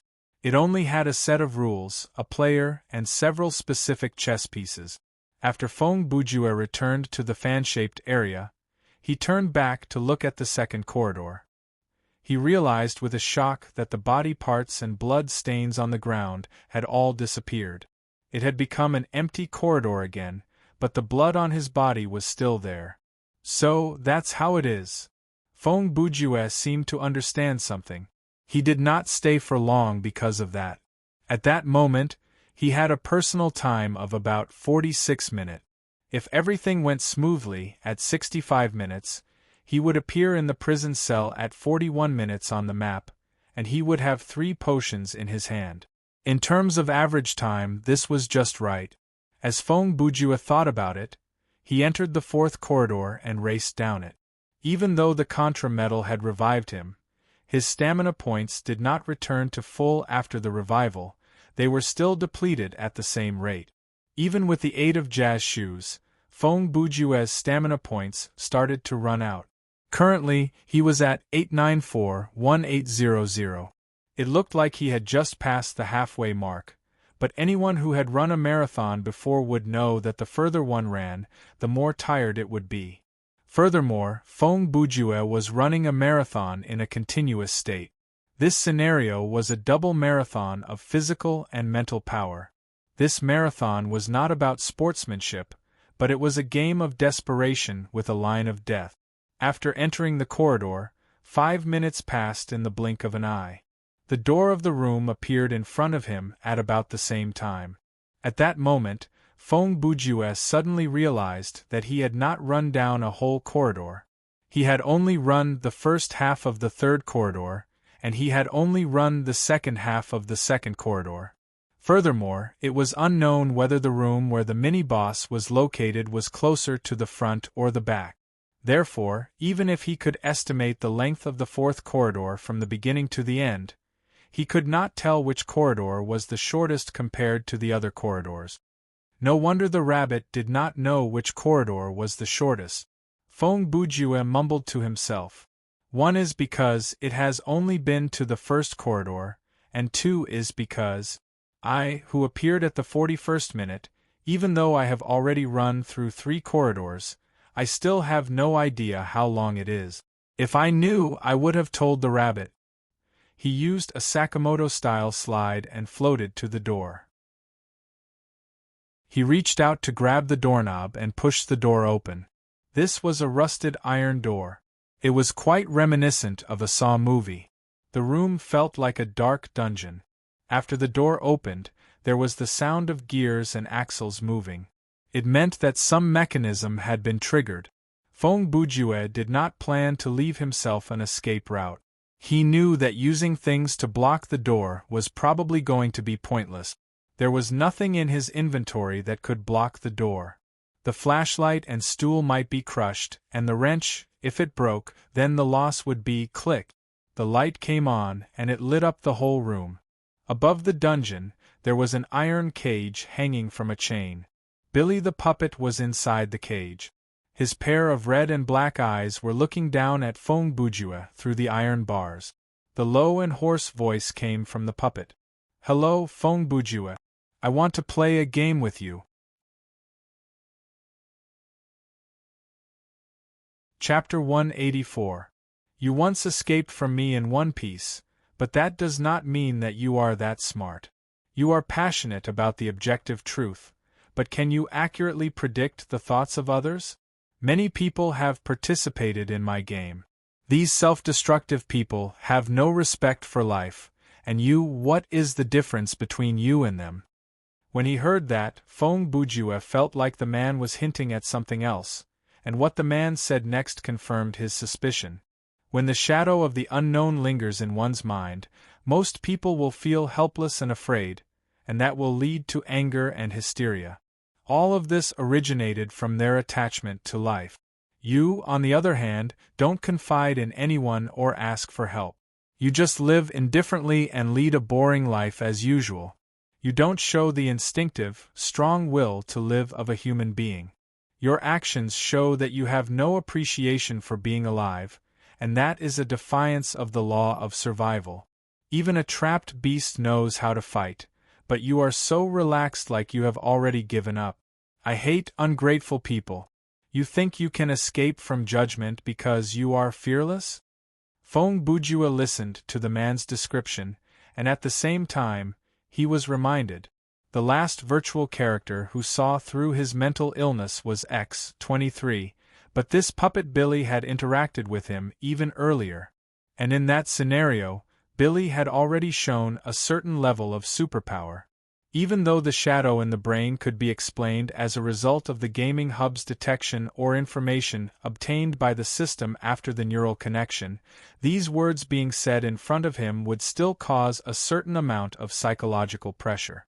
Billy continued. Death is always a surprise party, unless your heart is dead.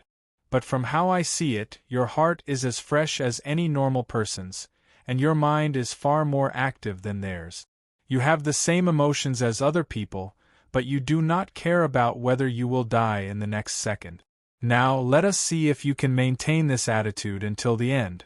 Now you have to pay the price. Under Feng Bujue's feet, there was the sound of heavy machinery starting to operate. The metal floor of the hidden room started to part, and with the entrance as the central axis, it split into two. The floor started to move towards both sides of the room, but it wasn't fast enough for Feng Bujue to jump to the side. Below the floor was a pool filled with water.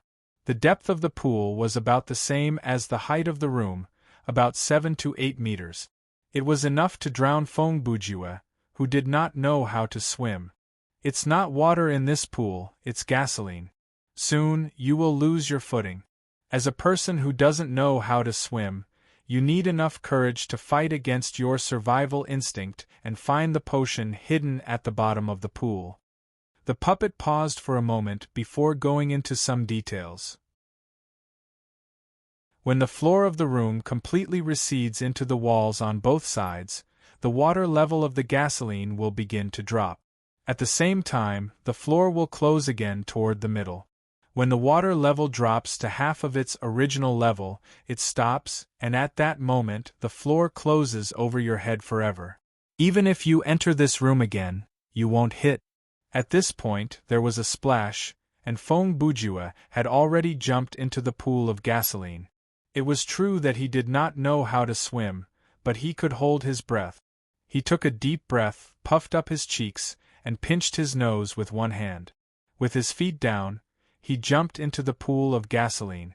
Just like that, he quickly sank to the bottom of the pool. According to the rules that Billy had described, there was only one chance in this game. If he failed, it would be a permanent failure. Before the puppet finished saying, "Even if you enter this room again," Feng Bujue knew what it meant.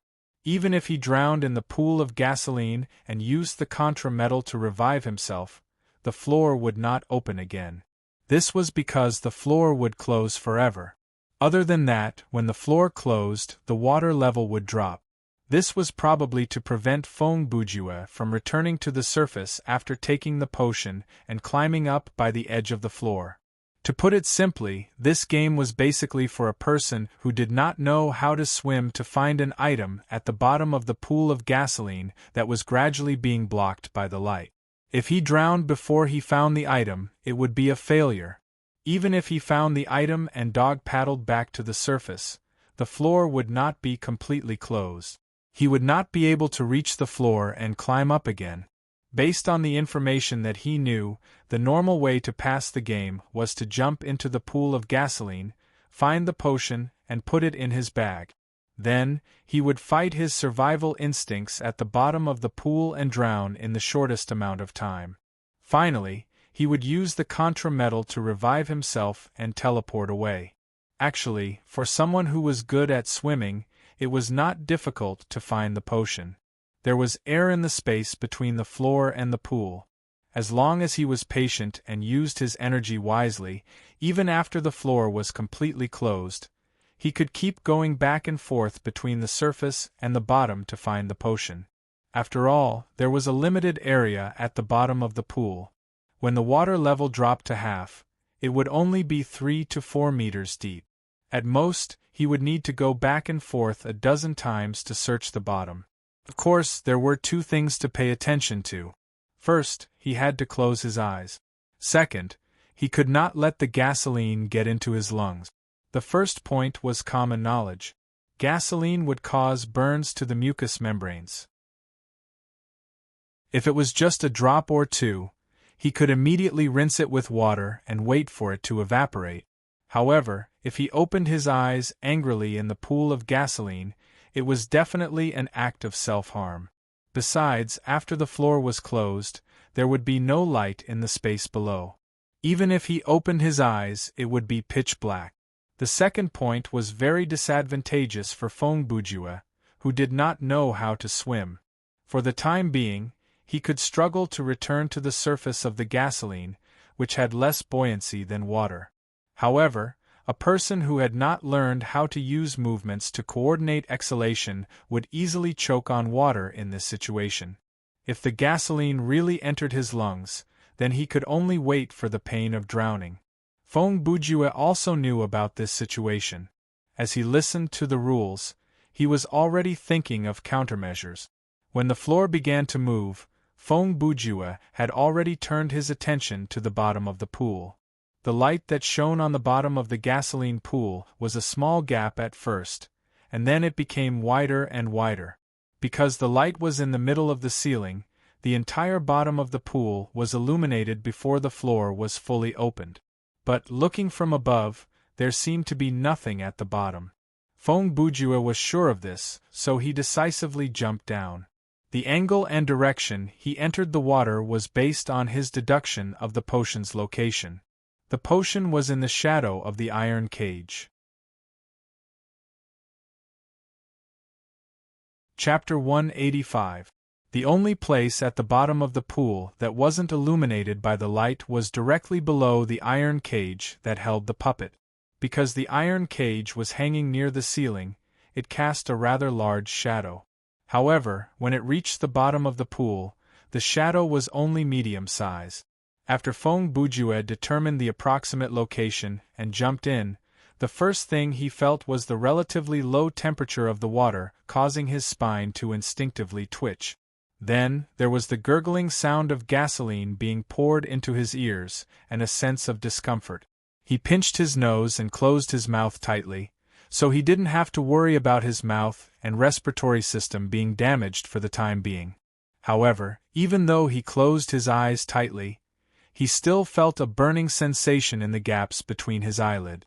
There were only two things he had to do. The first was something that had to be completed, and it had a certain degree of difficulty, which was to find the potion. The second was to abandon his survival instincts and quickly drown himself before he found the potion. If he couldn't complete the first task, he would never be able to obtain the potion again. Therefore, he couldn't afford to make any mistakes while holding his breath at the bottom of the pool for a minute. Soon, Feng Bujue sank to the bottom. He jumped in a standing position, but during the process of sinking, his body's center of gravity caused his head to slowly tilt forward, so he almost touched the bottom of the pool in an ORZ position. Fortunately, he still had one hand to support himself. Otherwise, his knees and face would have been on the ground. Main mission progress updated, find chemical potion, 2/4. Just as his hand touched the bottom of the pool, Feng Bujue heard the system notification, and the potion bottle appeared in his hand. This time, he obtained unknown chemical potion, D. What's going on? Did I get lucky? Feng Bujue was surprised. With my luck, I actually managed to slap the flag point where the item was when I sank to the bottom of the pool. At the same time, in the iron cage at the top of the room, Billy's face tilted slightly downward, and there seemed to be a flash of light in his eyes. Whoosh, then, there was the sound of gasoline splashing everywhere. A human figure with a faint red glow leaped out of the gasoline before the floorboards closed again. Feng Bujue activated the bodybuilding technique and bounced up with pure brute force at the bottom of the pool. He easily broke through the resistance of the liquid and jumped into the air. The height he reached was just enough for him to grab the iron cage the puppet was in. Feng Bujue used both of his hands to quickly climb up to the side of the iron cage. He squatted down, and the tips of his feet were fixed between the gaps of the iron bars of the cage. From the looks of it now, I can save a medal and the time to run back from the end of the corridor, Feng Bujue said as he smoothed his hair back and wiped his face. He opened his eyes. His eyes were bloodshot, and his gaze was terrifying. He tilted his head to the left and right to let some of the gasoline flow out of his ears and said, "Brother, how do you open this cage?" Actually, this was not a question because when Feng Bujue asked, he took out the wrench from his inventory. However, he did not dare use it to smash it. If there was a spark, he would be covered in gasoline. He used the wrench to grab the lock of the iron cage and tried to pry it open. There was only one iron chain on the top of the cage, not four. Therefore, when Feng Bujue climbed up, the cage had already started to shake. Now, it was moving back and forth in the air like it was on a swing. Even in this situation, Feng Bujue still managed to pry open the lock of the iron cage. He reached into the cage and pulled Billy out as if he was pulling out a piece of trash. Throughout the whole process, the puppet did not resist at all. It gave the impression that Billy's fighting ability was equal to a puppet. It was obvious that Billy was neither a mechanical beast nor a combat puppet. He did not even have a nose that could lengthen. The most he could do was shoot videos and pedal a tricycle. Perhaps he had the ability to create secret rooms of death, but things like beating people up was probably not within his capabilities. This is so easy. After Feng Bujue grabbed the puppet, he thought that he would get some kind of system notification, but there was none. He tried to put the puppet into his inventory, but the system said, "Storage failed. You have not gained full control over this lifeform, or this lifeform is not allowed to enter your inventory." Since he was holding a puppet that could resist at any moment, Feng Bujue waited until the floor was completely closed before he jumped down. By then, the swaying of the iron cage had slowed down, so when Feng Bujue landed, it was quite stable. The body enhancement spell earlier was only an instantaneous activation. After grabbing the iron cage, Feng Bujue deactivated it, so he did not lose that many life points. However, the effects of the gasoline had not yet disappeared. At this time, he only felt a burning pain in his eyes, and his nostrils were filled with the smell of gasoline. Not only was his entire body soaked in gasoline, but his blood-stained and wet clothes were sticking to his body, which also made him feel quite uncomfortable. However, Feng Bujue, I have mentioned this many times, he is a person with great endurance. This level of discomfort was nothing. He rushed out the door like nothing had happened. Holding the puppet in one arm, he raced down the corridor. This game of retrieving the medicine from the bottom of the pool of gasoline took less time than expected. Be it the search for the medicine or the capture of Billy, they were surprisingly smooth. However, the latter half of the fourth corridor was quite long. He ran for a full 10 minutes before he finished. But this proved what Ravid, who had been waiting for 80 minutes, said. Feng Bujue did spend 18 minutes to reach the cell at the end of the corridor from the fourth corridor. "Hey! I've caught the prisoner for you, give me the thing!" Feng Bujue ran out of the corridor and yelled as he ran toward Ravid. Ravid sat behind the large table. He lifted his eyes to look at Chungu and then at Billy. "Oh, traveler from another dimension, you've captured Billy." "Ha!" Ravid laughed. "That's great. Stop wasting time. Give me the puppet and I'll give you the item," Feng Bujue said as he pressed Billy onto the table. "Although I don't know why you brought me the person I wanted, but—" Ravid shrugged as he touched his mustache. He took out a bottle of medicine from the drawer and handed it to Feng Bujue. "Since you've already caught him, then we'll do as you say, give me the item. How did you know I wanted the medicine?" When Feng Bujue asked that question, he snatched the quest item and shoved it into his inventory with lightning speed. At the same time, he took out the one-shot kill pistol. You're the one who asked me for it." Ravid's expression changed, and he stuttered as he replied. "Asked you what you wanted? I didn't mention the term potion, I said thing."